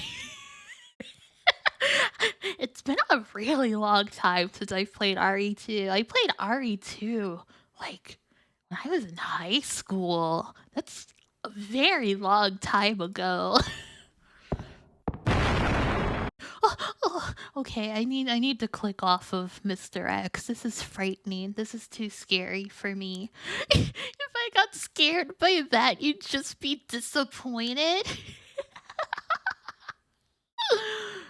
RE2 on the Tiger Gamecom? Okay. Oh, and an FMV. Okay. I guess I can check out the FMV at the start of the game, I suppose.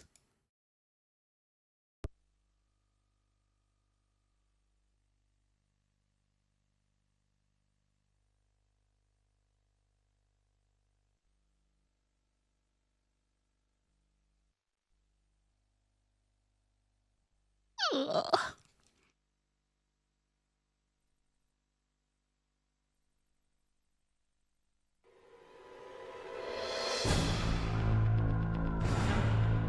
This is crazy.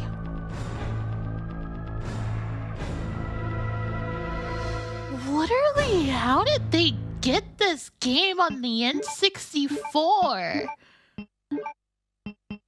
That's outrageous. Anyways, let me look at the game com. Game com.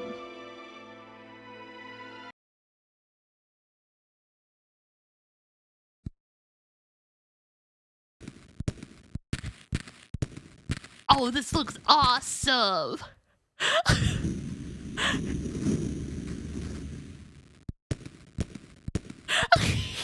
This is raw.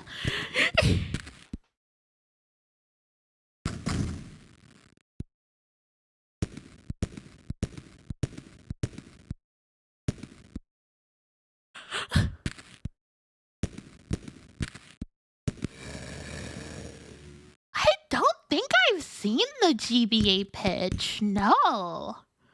And hello, by the way, Doom Cookie. Welcome, welcome. I am doing pretty good. Thank you for asking.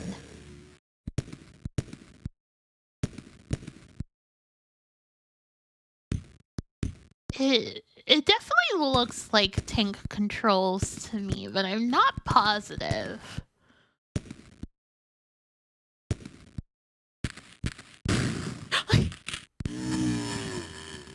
Cool! Oh my goodness. That shotgun is so crazy!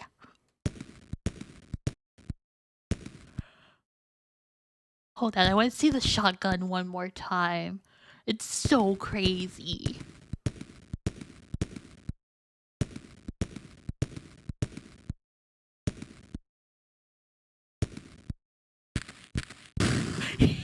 Cool! Oh, this game's so raw. I can't believe this. Whoa! Oh.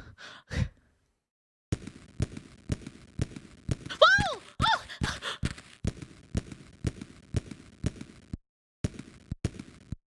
This is such a cool way to port this game. I genuinely cannot believe this is actually running.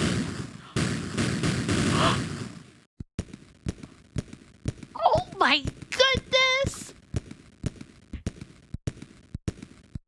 Oh, there is a Symphony of the Night port? Oh my goodness, okay, I have to look at the Symphony of the Night port. Symphony of the Night.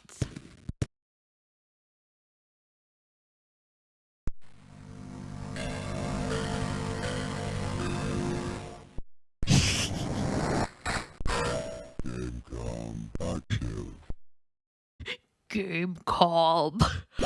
Oh my goodness.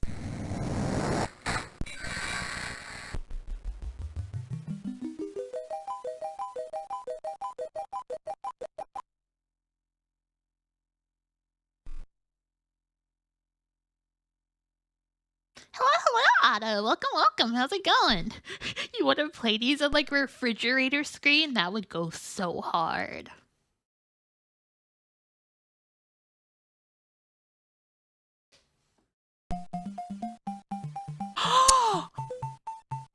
He's saying the things.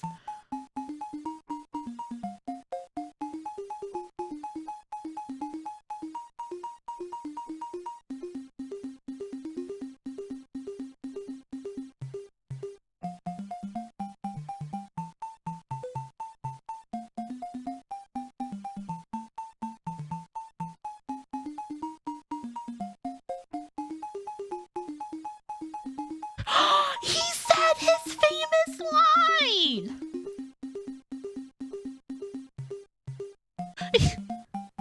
What? Wait, that's it? Wait, you don't actually fight him?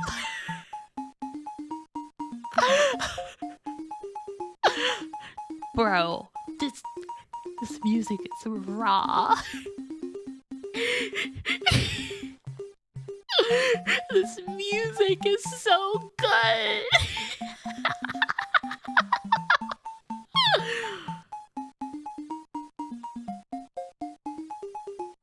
This is the Tiger Game Com.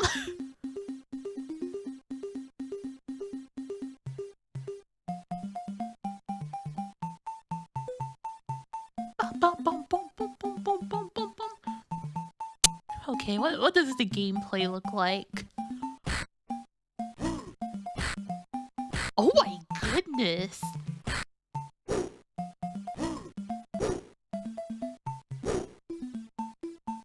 They put so many frames into his animation still. This is absurd. Like, look at his running.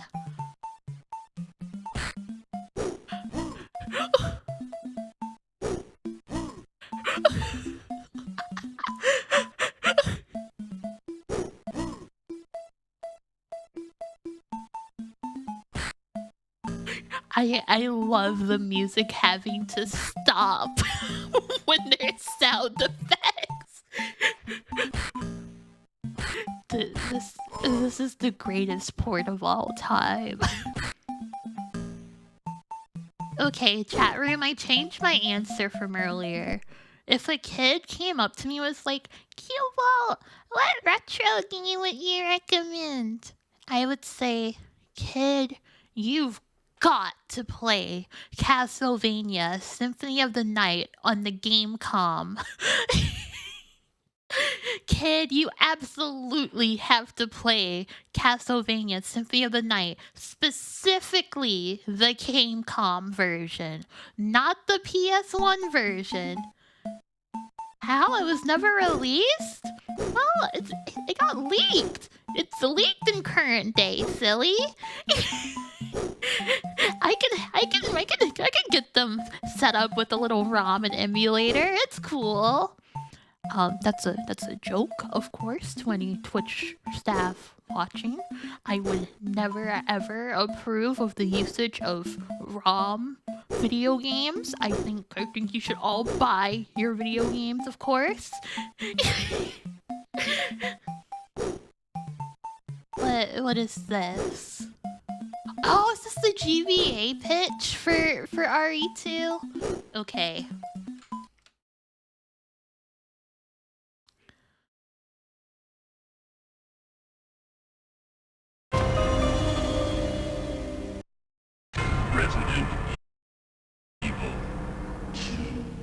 A bizarre incident occurred in the outskirts of an American suburb called Raccoon. It was later revealed that the terrible disaster had been caused by the T he was virus, pretty a decent for mutagenic toxin GBA. created by the international enterprise Umbrella Incorporated.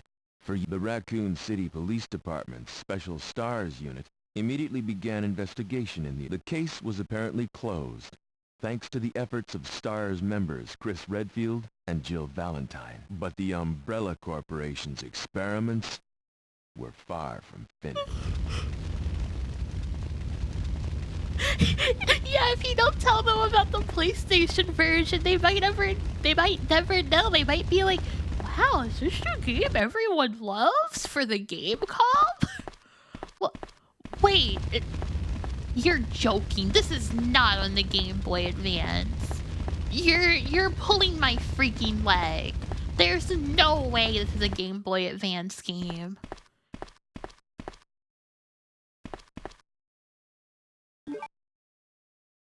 Oh my goodness gracious.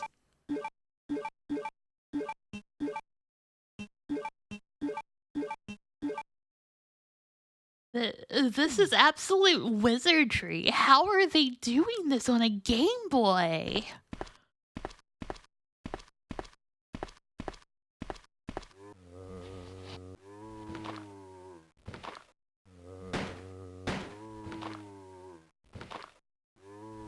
Yeah, I do know about the 3D racing games. Those definitely seem more possible to me than this. Yeah, the backgrounds are pre-rendered, but like, get his 3D model. That's crazy. Yeah, I guess that's not a huge ask if the background is pre-rendered. Huh. Man, that's cool. That's so smart. That's so freaking clever. This pales in comparison to asterix on GBA? Okay, let me take a look. What is asterix? Is it this one? Oh, that's right. I remember seeing this. This is crazy. This is absolutely bonkers.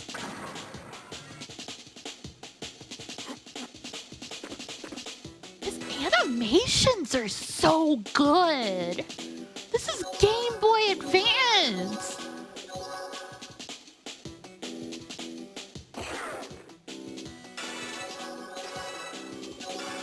Like, this isn't even a pre-rendered background. These are real-time backgrounds. Video games are crazy, dude.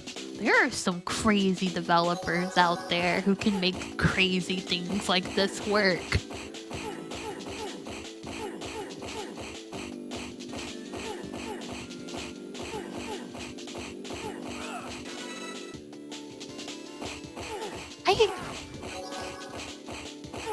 I'm trying to figure it out.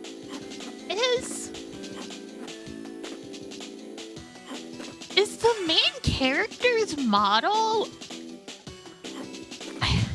I can't tell if it's 3D or if it's like a sprite mimicking 3D. That's bonkers. It's definitely a sprite. Still, the fact that I can't tell is insane.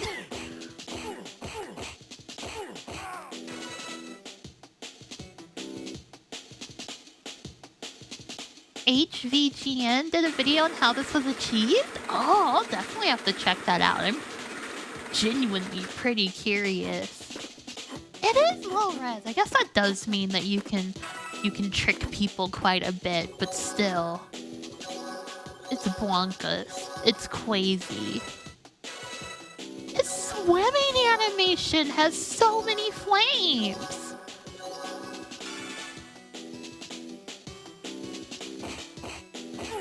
Uncle Derek? Who's who's Uncle Derek? Oh, stop Scott's. Wait! That guy is HVGN? Oh my goodness. That's crazy! I never knew that! Because I've seen Stop Skeletons from fighting! I've seen him on like Matt McMuscle's videos, and I was always wondering like, where did this guy come from? Who is he? That's him! That's crazy!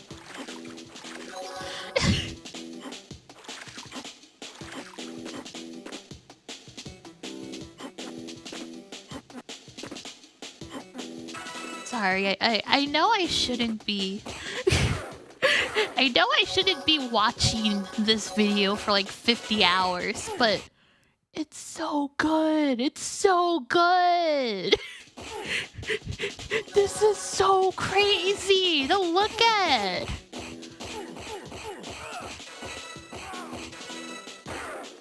You meant to link this? What is this? Oh, okay, this is, wow. Yeah, it's just a 7-minute video. Hey, chat room, can we watch it? Hey, chat room, can I be your React Andy streamer today?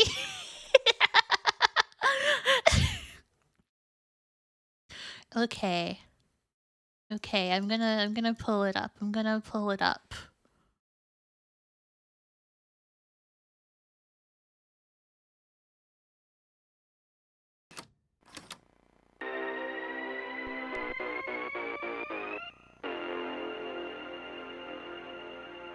Only if I can make it 15. Here at Stop Skeletons from Fighting, we like it weird. Okay, Good games are great. I'll pause the video and go. Yeah, true. Wow. Yeah, he's so right. Like those too, but video game oddities are more fascinating. Yeah, I agree. Video game oddities are more fascinating. That's true. These irresistible oddballs Okay, are I often the won't do that product of anymore. wild acts of reckless ambition, making them perfect for a show we call Punching Weight, a celebration of the weird, ambitious, or unnecessary. Similar to our very first episode, we'll be taking a look at 3 games you wouldn't think were even possible on a I'm Game doing Boy the Advance. Good or point. bad, you can't knock the hustle. This is Punching Weight Episode 7. I can't believe it's Game Boy Advance 3D. Super Monkey Ball is a great series, at least those first few. Simple, cute, silly, has the most appropriate product placement ever, and thanks to maddeningly difficult and super creative levels, it's one of my personal favorite games to watch the pros play.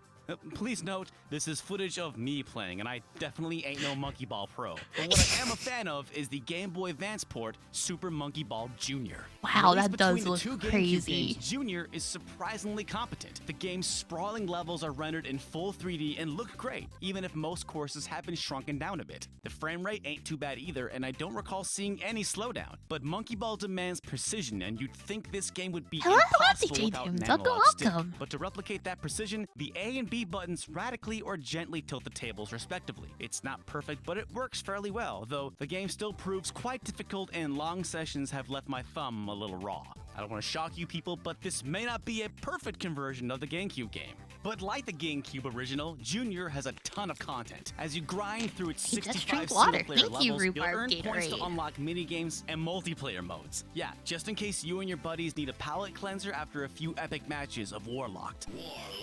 I would feel say, like honestly, Monkey the Ball in best part of this general game is that just is the kind of part like that one works of best those on a motion GBA sickness is the golfing games. minigame. It doesn't take long to get the 2,500 points to unlock it, and, well, because it's golf, you don't have to wrestle with the controls. And with 2 9-hole courses to unlock, it will give you quite the challenge. At any rate, it's no substitute for the original and has some clear shortcomings. Still, I cannot imagine it's possible for Super Monkey Ball on the GBA being any better than this. A fascinating oddity and not half bad. But it wasn't all good for Sega. While Monkey Ball had an impressive showing on the GBA, their port of the massively successful Crazy Taxi arcade game, Crazy Taxi Catch a Ride, was not. But you see, that's how insanely popular the GBA was. If it was even remotely possible to port an IP to it, they did it, even if it wasn't really a good idea. The fact that this game shipped at all is truly an achievement, though unfortunately, Crazy Taxi Catch a Ride is just terrible. According to an interview with creative director Richard Whittall, Catch a Ride uses a full 3D polygon engine capable of rendering 20 cars on screen at once. He boasted that it was, quote, about the most technically challenging 20 game you cars could do at on a once? handheld machine, and he's probably not wrong. Crazy Taxi is nothing if not fast and chaotic. Thank While you for Monkey the Ball resub, can Jumper still work Ramen. if you I slow things appreciate it. down a bit, Thank Catch a you. Ride tries its best to capture that signature breakneck pace of the arcade original. Grinding your gears, What? of course, That's sends your not taxi into turbo Offspring, mode, that's and you can Meow. get moving pretty fast, even soaring through the air if you hit an incline just right. But it doesn't change the fact No, that this the game Crazy is just Taxi, a glorious it goes, mess. yeah, The yeah, Crazy yeah, Taxi is yeah, super yeah, loose, yeah, and while yeah. it's a decent attempt to replicate the original's finely tuned, squirrely handling, the controls here are just terrible. True, the game has an impressive amount of traffic to maneuver around, but it's so hard to avoid cars and obstacles. I guess I did eventually get the hang of it. On my 3rd try, I was able to claim the top spot and scoop up an S-rank license, but I honestly couldn't play this game for more than an hour before my eyes started to hurt. Lack Yeah, of I can chiptune see it. renditions of Offspring songs is a bummer, but the original songs included here give off the same rockin' vibe. There's also voice work that's unfortunately used very, very frequently. The game features 2 whole cities and a slew of minigames in the Oh, I Crazy wish Box he- mode, so I you wish he can't would say they play the skimped on voice value. clips. Against all odds, they really swung for the fences with Catch a Ride, but the result is nothing more than a super interesting footnote. In a strange twist of fate, the knockoff Simpsons Road Rage took a completely different approach. Oh my with its goodness, that GBA looks port so and much fared better. Far better as a This delightful is Mode crazy. 7 fever dream. Though ambition does not I go can't unnoticed here, believe and The we tip our hat to Simpsons you, Crazy Taxi one-ups Catch a Ride Crazy team. Taxi. When we started Punching Weight, we came to the table with a bunch of ideas, but we knew full well our viewers would suggest games we'd never heard of. Enter Asterix and Obelix XXL. Not the PS2 or GameCube game, but the stunning third-person platformer for the GBA. This has got to be one of the most technically impressive games ever made. We had no idea this game existed until receiving numerous requests a few months ago, but in all fairness, that's because it was never released in North America, like most Asterix games. Based on the famous French comic, as an American, I only vaguely recognize the short feathered helmet guy with the well-rounded dude in the striped pants.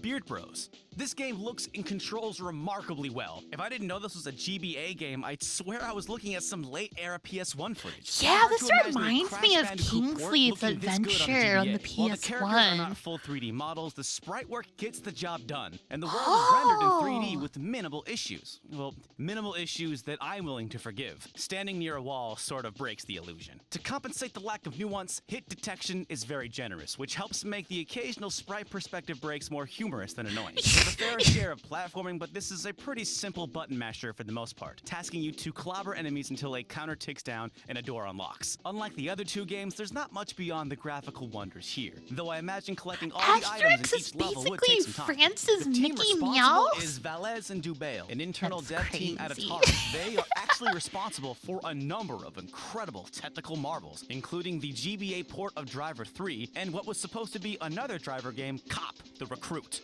Researching this team has given us plenty of fodder for future episodes of Punching Weight. And speaking of which, if there are any weird, unnecessary, or ambitious games you'd like us to cover on Punching Weight, let us know in the comments below. We've got a growing list of games and we add to it with every episode. We recently played all the games featured in this episode on our live stream channel. That's the video in the middle. In the inaugural episode of Punching Weight, we discussed ambitious Game Boy Color games. That's on the left. Or perhaps you're like us wondering, what the hell ever happened to Pokemon Snap? That's the video on the right. Okay, thank you, Mr. Stop Skeletons from Fighting. Wow, that's cool!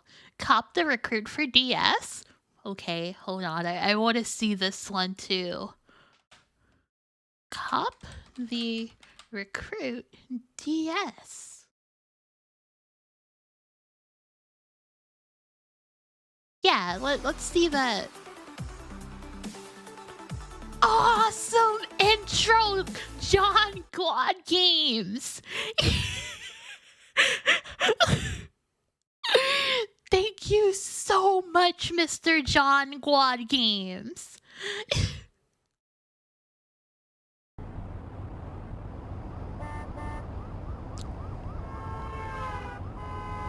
Oh my goodness.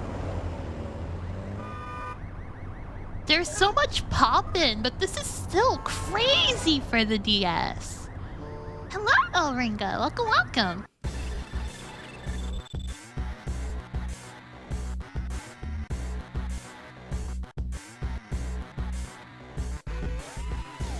Okay, hold on.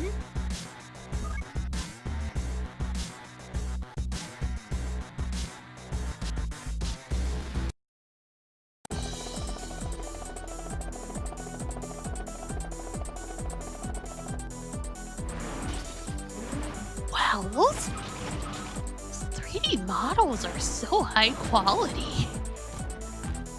Yeah, this is the same dev as the Asterix game.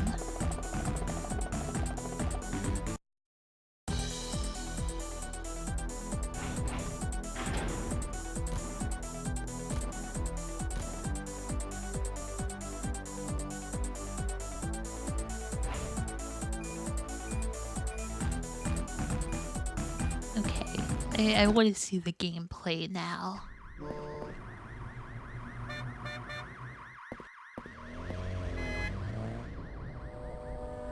This is literally comparable with the GTA games on the PS2. This is bonkers.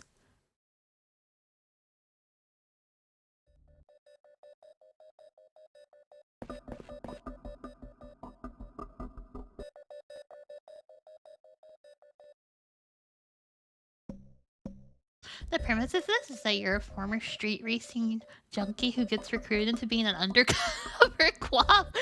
I see. Oh, Oh, yeah, the PSP GTA game. Yeah, definitely very comparable to that.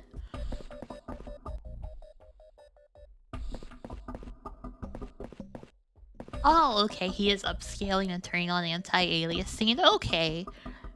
I suppose that is not not completely the DS, but it's crazy it looks like this still. Hold on, can I see you like driving? Okay, there we go.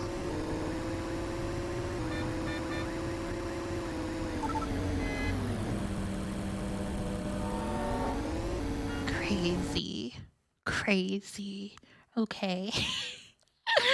I've spent like 30 minutes just watching videos. I'm sorry. I'll go back to my gaming mag now. Hello, Belvina. Welcome. How's it going? Okay. Are we on page 2 or... We're on page 10, actually.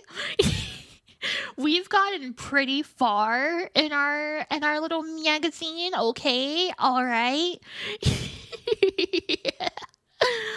Okay, let me put my music back on.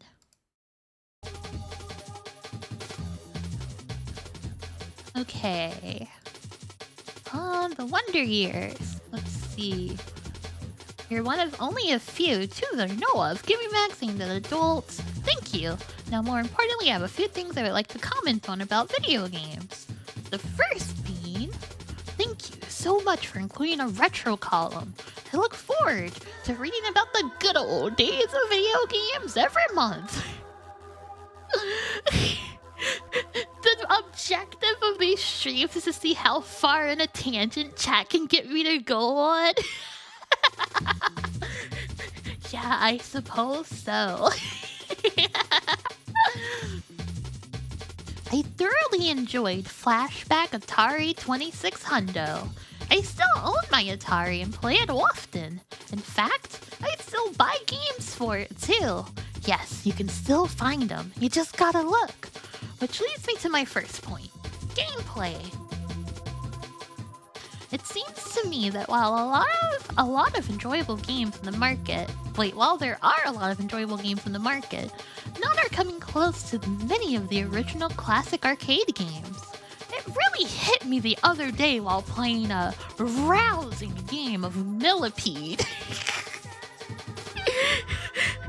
I love to play rousing games. A colored block shooting other colored blocks in the midst of even more colored blocks, while blocky-looking blocks try to kill you.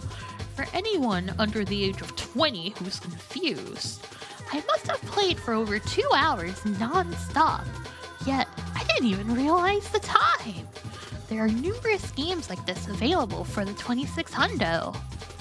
Galaxian, Joust, Sequest, Keystone Capers, Q-Bird, Defender, Asteroids, and probably my all-time favorite, Missile Commander. Back then, developers had to concentrate on gameplay, not 3D rendered graphics, not realistic blood, not a killer soundtrack.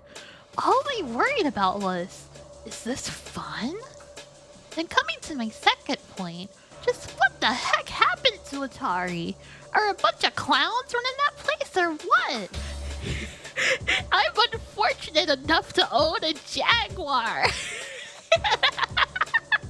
Bro, you can't be talking down the Jag. Atari really blew this one.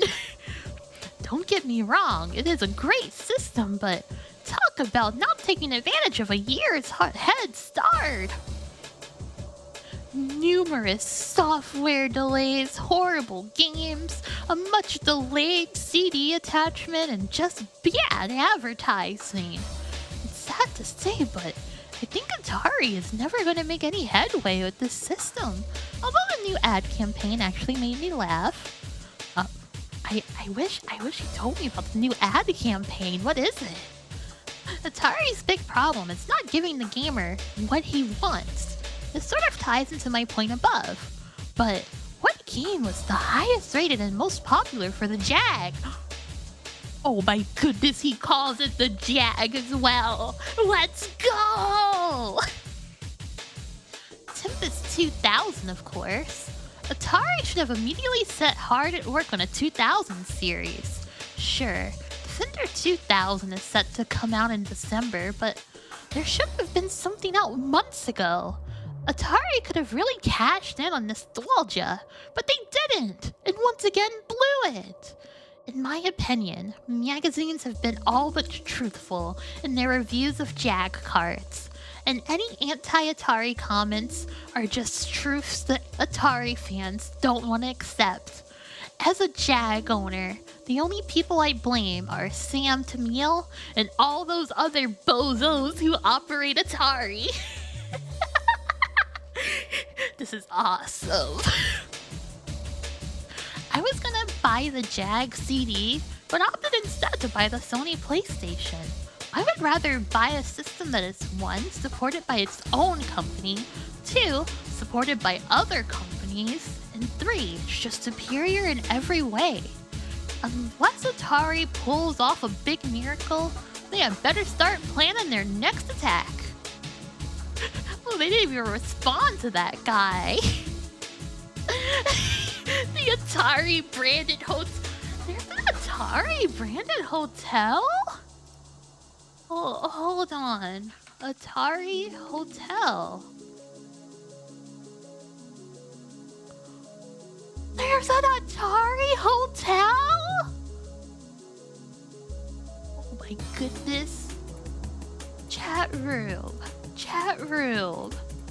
Look. Look. Look at the freaking Atari Hotel.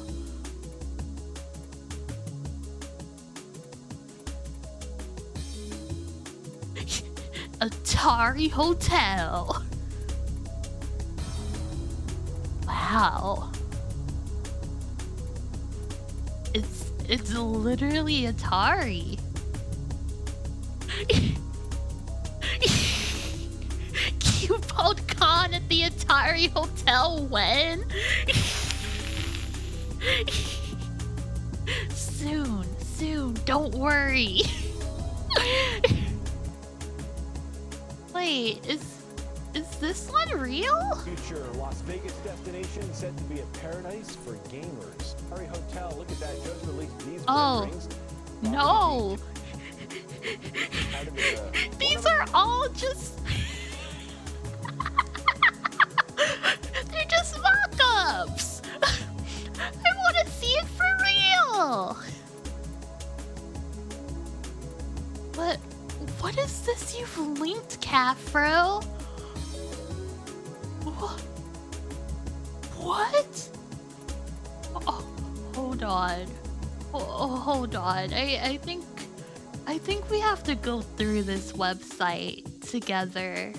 I think I have to.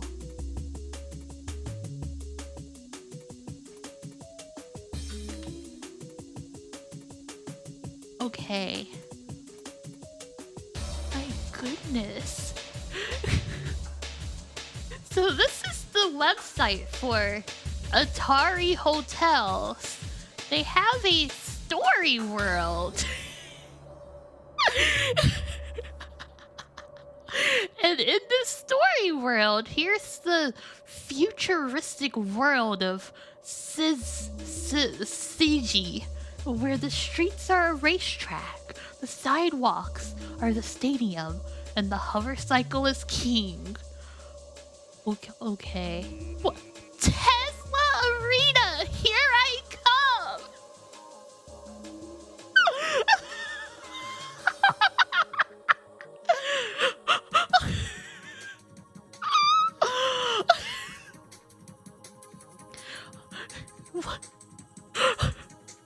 What's going I said as she scooped a smaller than usual of bibimbap on her plate.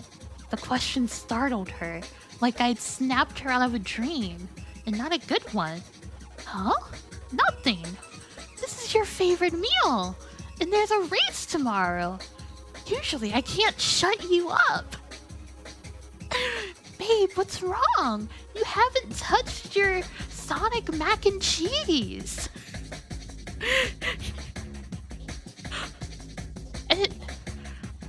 I gotta be honest, I would not be surprised if this is AI art. It genuinely has that vibe. How long is this story? Why did they make the longest story in the world for their hotel? Who makes fan fiction for their hotel?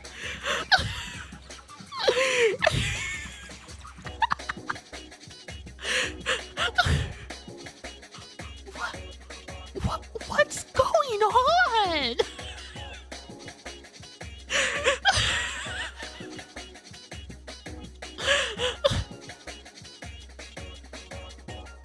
Oh, wow. This is an awesome picture. This rules. Oh my goodness, the Yuri is real. Hello, Brent. How's it going?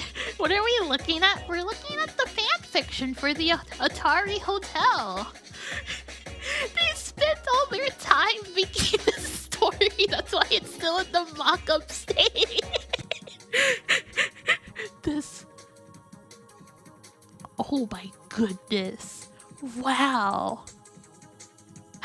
Everyone, make sure you sign up to get the latest news, updates, and more from Atari Hotels. Hold on, I want to look at the merch.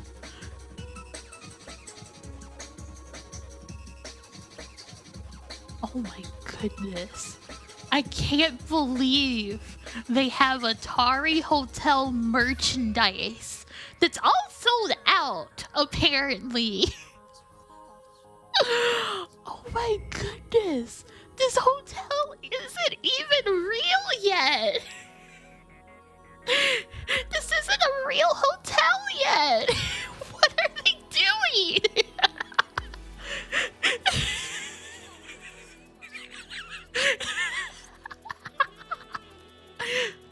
Yeah, make sure you toss out all of your actual Atari stuff and get the Atari Hotel stuff. It's higher quality, of course. Okay, this mouse pad is kind of good. I kind of like this. I genuinely cannot believe this is real. What's the okay.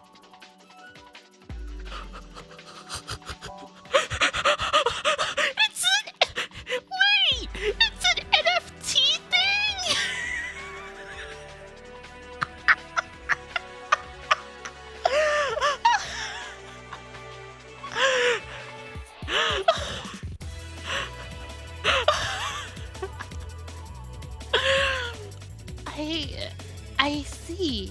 I see. No, I gotta be honest, I did not know that Atari was big on the NFTs.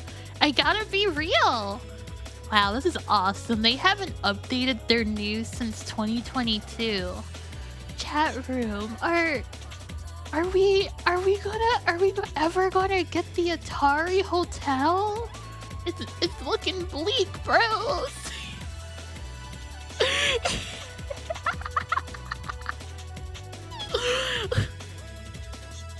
This is so awesome. Wow.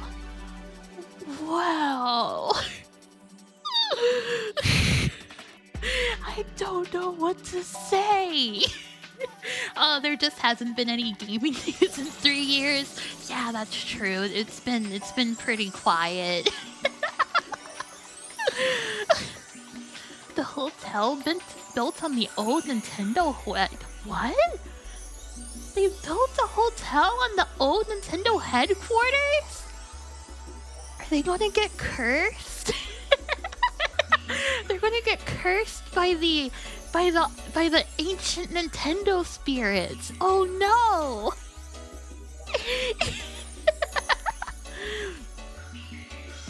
Atari is just a name that's been bought and sold to different entities? Probably! I would not be surprised if that's the case. Anyways, here's the Ultimate Gamer Top 10 Games. NBA, In the Zone, Blade Force, Yoshi's Island, Warhawk, Twisted Metal. Oh my goodness, PlayStation is dominating. PlayStation freaking killed it. They took like a majority of these spots. But now I'm curious. I want to see what Blade Force on the 3DO is.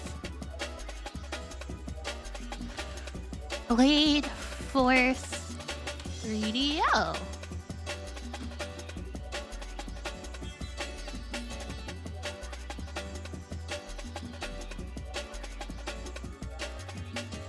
Okay. Oh, you streamed this. I see. Cool. Is this EGM? It is not EGM. This one is Ultimate Gamer. It's one we picked by random. Just because it's named Ultimate Gamer.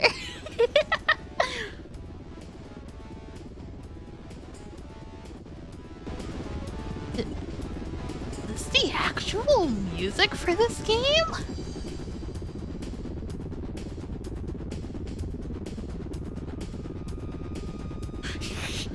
Yeah, this game would beat Tekken any day of the week, bros.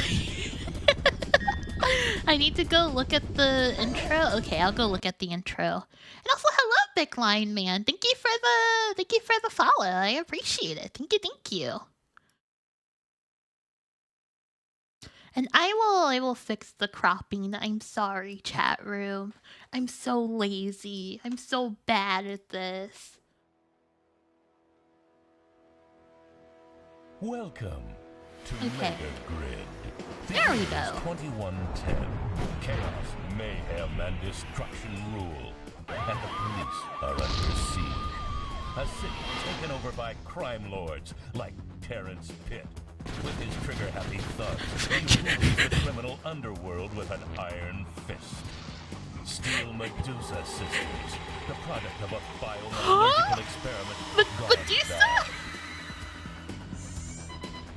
Pyromegaly. This escapee from an insane asylum uses napalm to spread his reign of terror. Ever popular with the ladies, Eddie Ecstasy is the undisputed designer drug kingpin. Eddie Ecstasy. Reverend Biatch. She may be blind. Reverend but who? the spiritual televangelist uses doomsday hysteria to steal your money. Ugly Two-Head. This failed surgeon deals in defective cloned body parts. Horace Cheetah. This sleazy lawyer only represents criminals.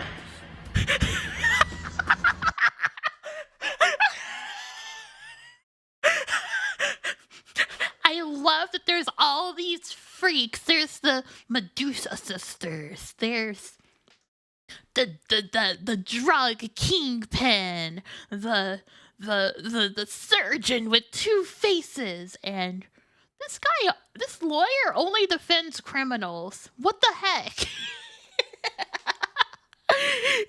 They must be stopped.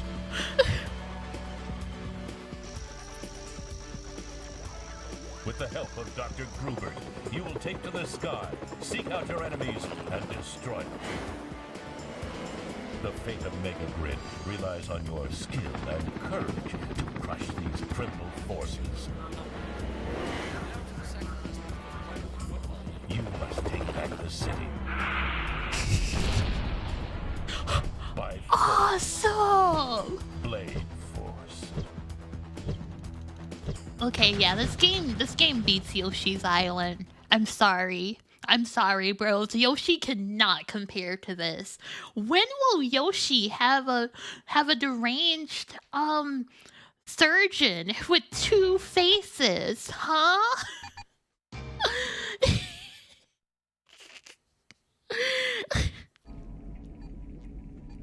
Hey. Before you start, here are some things you need to know. Oh, okay. This is scary. This is frightening. He sounded so genuine. He didn't sound like the crazed man the beginning made him out to be. He just sounds like a normal guy. Dr. Poobert. G-Man coded character? I haven't played Half-Life. I can't get that reference. I'm sorry.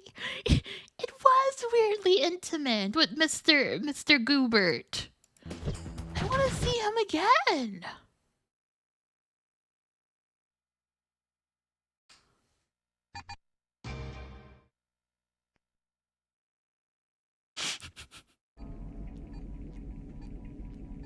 Before you start, here are some things you need to know.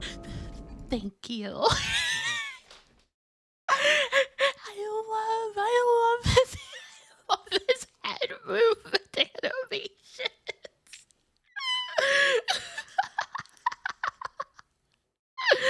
Okay, back to our gaming mag now.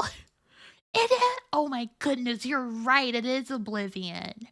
I couldn't place it in my head, but he's so Oblivion. Anyways, virtual. Oh wait. Oh, I'm stupid. I thought this was 1 then 2. I made an assumption. I'm an idiot. Okay, so Blade Force is only better than NBA in the Zone. That makes more sense. And also, thank you, Matthew. I appreciate it. Howdy, howdy. Welcome, welcome. Oh, look at the game over. Okay, I guess I can look at the game over, I suppose. I feel like these streams literally are just, how distracted can we distract Q-Bolt? For how long can we distract Q-Bolt from her gaming mag?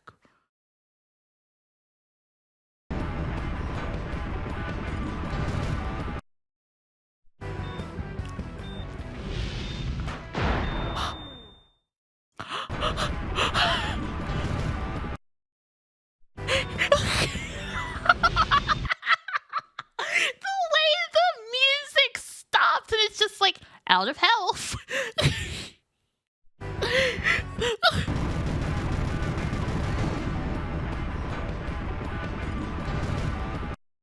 Out of health.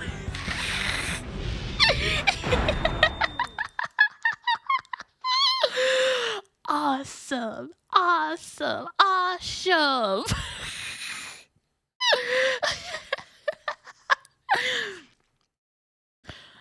Chat room. I love video games. I really gotta be honest. I think video games are kind of cool. I think they're kind of freaking good. Okay. What? Oh my goodness, this guy made the longest mail in the world. Okay, let me see this. Is this an interesting letter? Loyal Sega customer for over 5 years.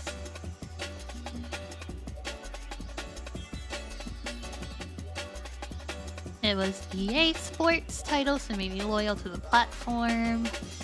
A friend of mine bought Genesis so he could play Madden.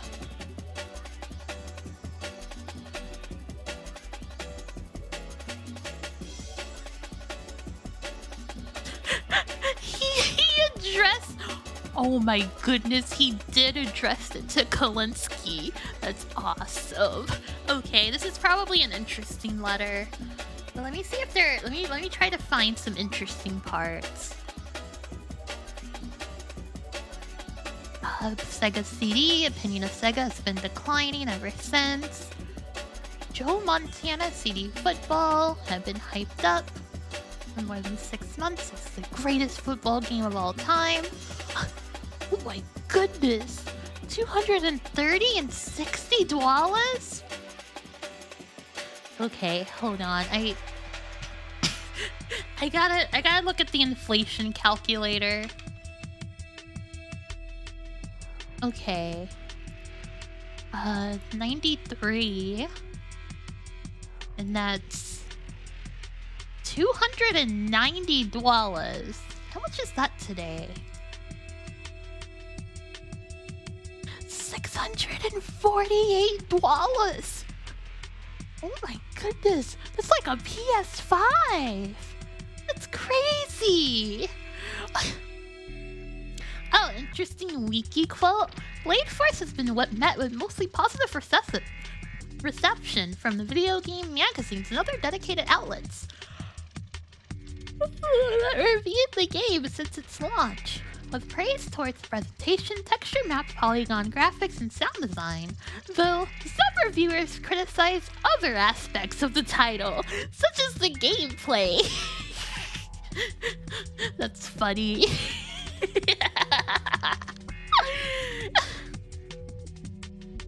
Okay. Disappointed by the bugs in the game and poor playability, wrote a letter to customer service. The lip service I received in response was a rude awakening to the arrogance of your company. But because I had 3 years of good experience as a customer, I remained loyal and didn't run out and buy a 3DO, even though I was tempted. That's awesome. Yeah, the 3DO was kind of a crazy one. Hold on, how much is $6.99? And also, hello Dan! Welcome, how's it going? Oh, that's $1,500. That would be $1,500 today. Wow. Wait. Oh, sorry, I didn't read the whole quote, okay? It was a long chat message, alright?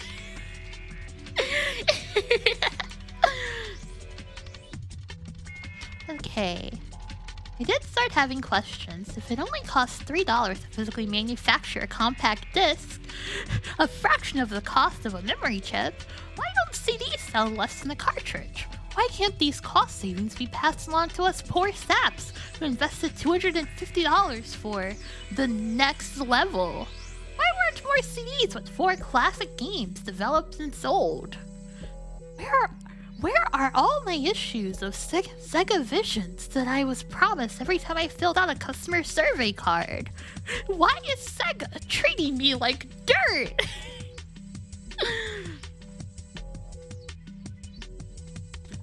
Then Christmas '94 rolled around and the 32X made a debut. I bought one, and I bought 4 games. That's an investment of about $370, not including sales tax. My feelings on the matter? Let's see. Disappointment, embarrassment, regret, and anger.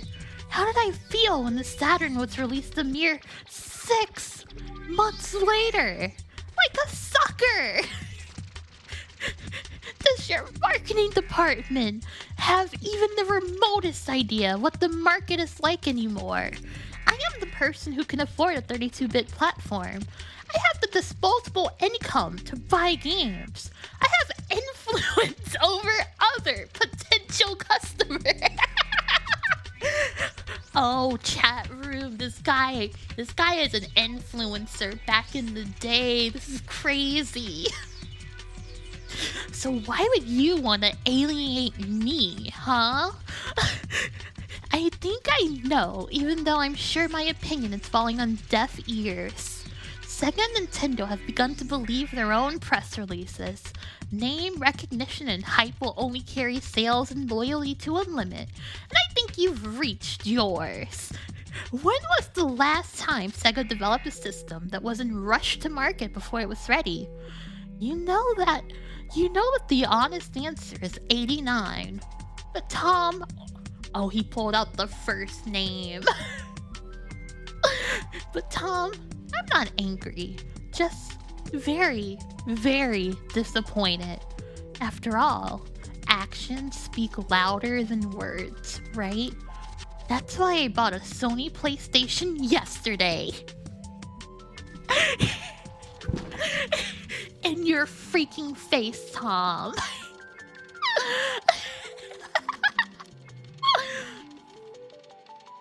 The law of averages applies here, I'm afraid. With 5 completely separate platforms to support, there are bound to be some occasional less than sterling Sega products. In the case of Sega CD, the system had been living on borrowed time almost from the get-go, with highly... Okay. Okay, sure. What? Wait, what? What are you talking about, chat room? What? Where do you see that? Under the anime girl? What? Oh! Oh! Oh! I wish I want to read the October issue! I want to see the Game Girls!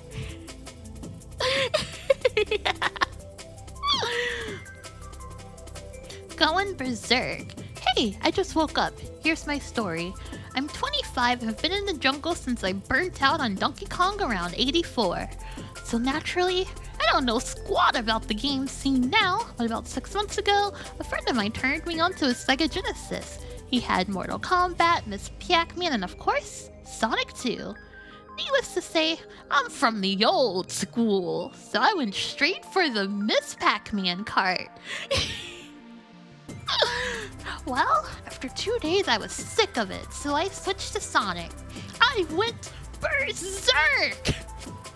To the store I go. A new Sega Genesis, Sonic 2, 3, and Sonic and Knuckles. Oh my goodness. This guy burned money. This is crazy. This morning I got up and plugged into my newly found passion and realized how sick I was of Sonic. So off to the local bookstore I go to find a gaming mag for new game ideas. Ultimate Gamer. Let's see. It was awesome. A subscription plan is in the works as I look at my bank book. Poetry in Motion was excellent. And you're right, gameplay does it, power does it, and emotional episodes are rewarding. For example, when I finally beat Robotnik in Sonic 2, I have to admit, I got a little teary. The end was beautiful. But I was peeved when I worked my butt off to get through the other 2 Sonics and they flopped. Oh my goodness, he's literally patient 0. Sonic has potential, but for 60 big ones, Sega should show a freaking movie and serve popcorn as the finale. Oh, this guy would love Metal Gear Solid 4.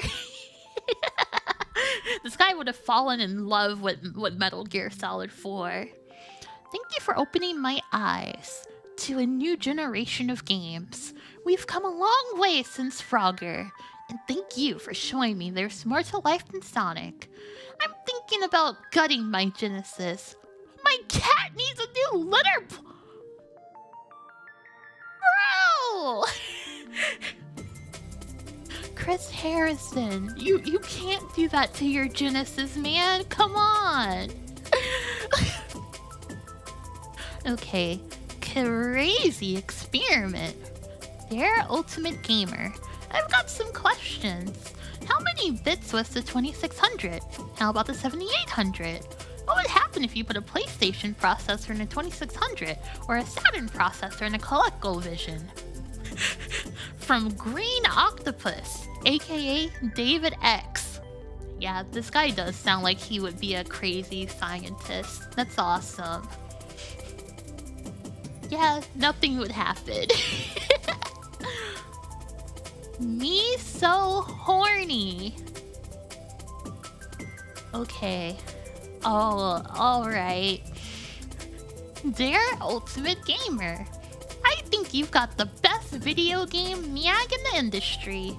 I do have a couple of suggestions for you though. Bring back the interview and arcade sections. One more thing, give us more articles like Game Girls, so we readers know that you guys are totally shameless and will go to any lengths to sell the magazine. That was a compliment. By the way, the Sarah swimsuit picture really caught my attention. How about a whole article on Game Girls and swimsuits? Insert pathetically sad, heavy breathing sound effects here. Ed. In closing, I'm going to point out the fact that your mag is not only appealing to the video game coverage, but because of the blatantly sexist nonsense that fills your hollowed pages. See you next issue! Oh.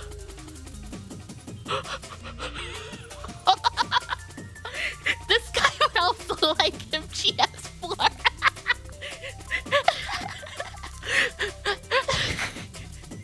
Cool.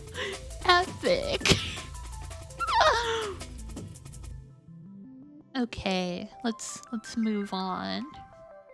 I don't know about these letters, but yeah, there's Bug. Does Bug have what it takes to be Sega's next mascot? Chat room. Can you imagine a universe? Can you imagine a timeline where Bug became the big guy instead of Sonic?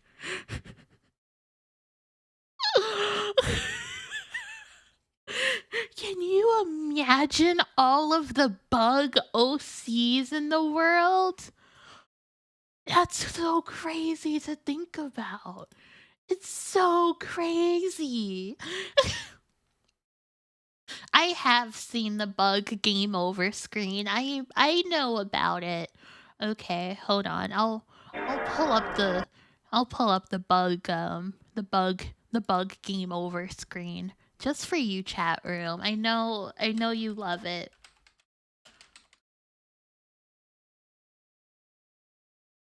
Okay.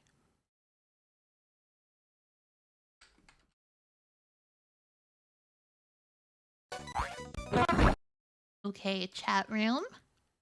Chat room, come here. Chat room, take a freaking look.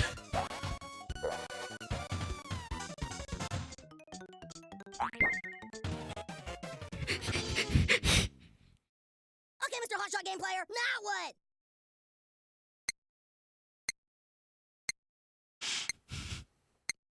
Prepare for impact, chat room. It's gonna get crazy.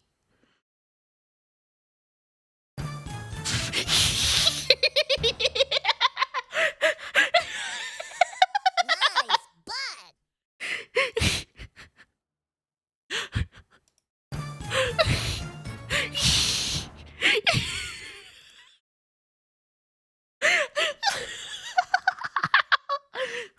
So, chat room, I ask again, can you imagine a universe where Bug became the Sonic of the generation? Can we show this on Twitch? Yeah, he's just a bug. He's just a dude. It's cool. It's fine.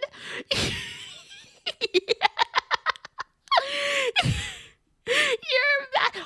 Oh my goodness. A gritty Bug reimagining like that Bomberman Zero game would be epic. That would go so hard. Bug 06.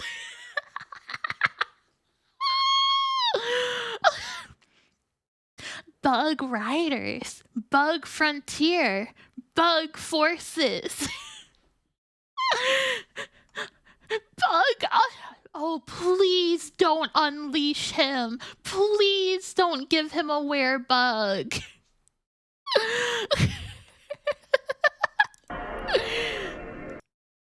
Okay. Back to our magazine.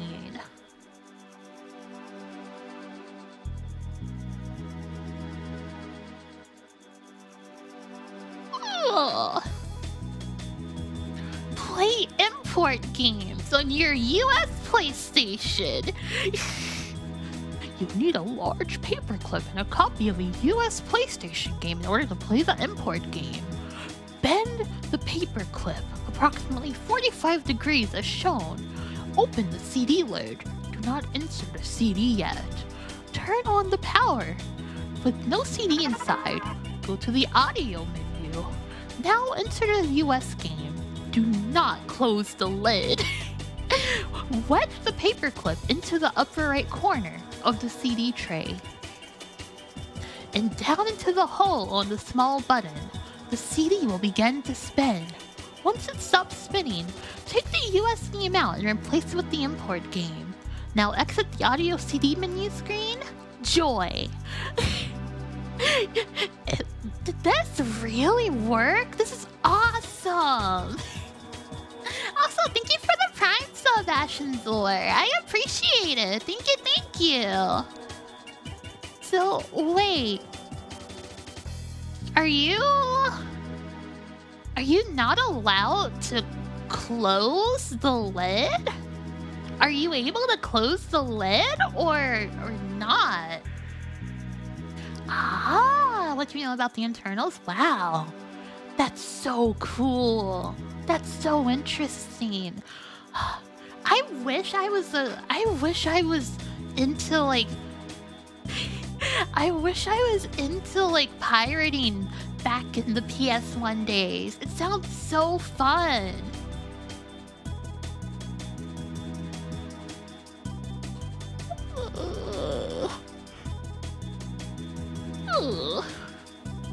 Did I ever have to do the thing with the credit card in the PS2? No, I also wasn't into pirating or anything during the PS2 days. The PSP was my first, like, foray into the world of pirating media. But that's a joke. Twitch, I would never ever pirate. I hate pirating. I think you should always buy your video games, of course.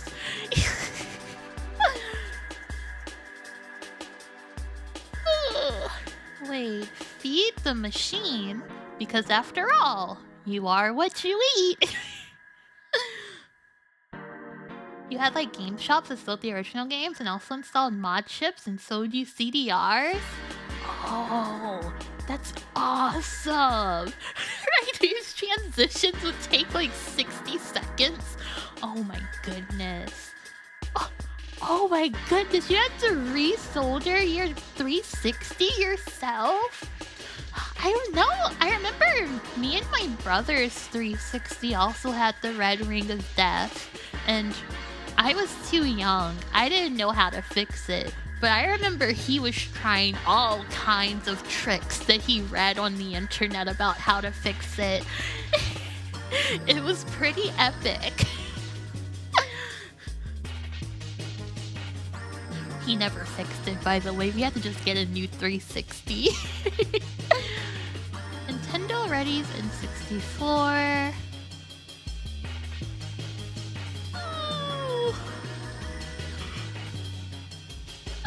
Hold on, let me drink some water real quick.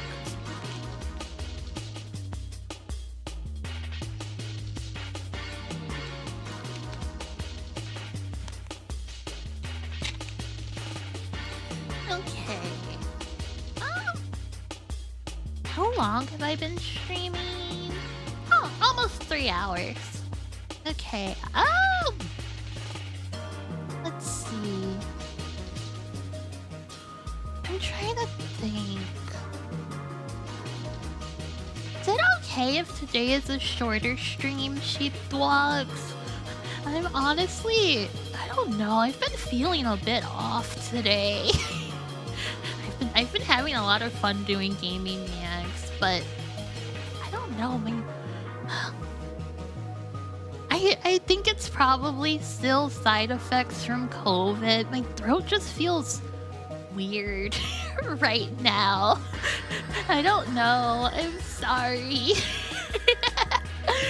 Yeah, you guys over-tangented me. I can't believe it. But, yeah. It was fun. Thank you guys very much for hanging out with me today. I'm sorry it's a shorter stream, but I'll be live again on Thursday, Saturday, and Sunday.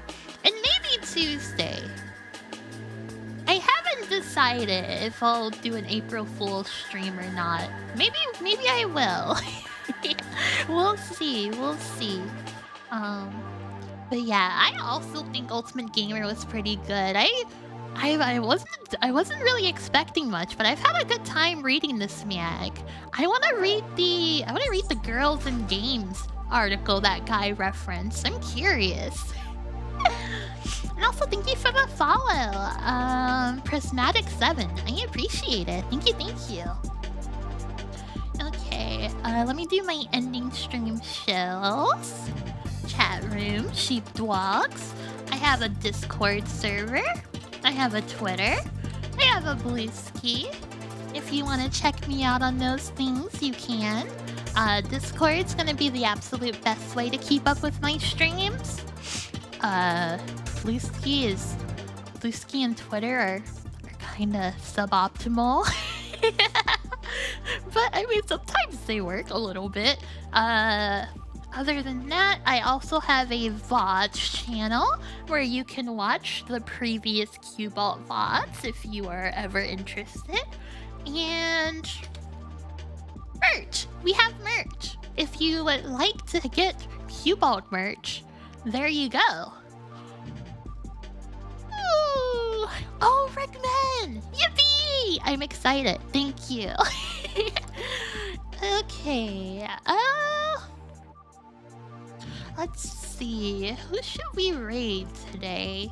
And yes, MGS4 is uploaded on the VODs channel already. You can watch that big old smoocheroo as many times as you want. It's crazy. It's bonkers. Okay, oh, let's go raid Karagi. Karagi recently got her new 3D, and she has full body tracking. She's awesome. She is doing Just Dance 2 right now. Karagi channel. Oh, okay. Well, chat room, thank you once again. I appreciate it. I will be live again on Thursday, Saturday, and Sunday, maybe Tuesday. Yeah, I will see you guys another time. Good night and sheep tight. Bye! Come here, pussycat.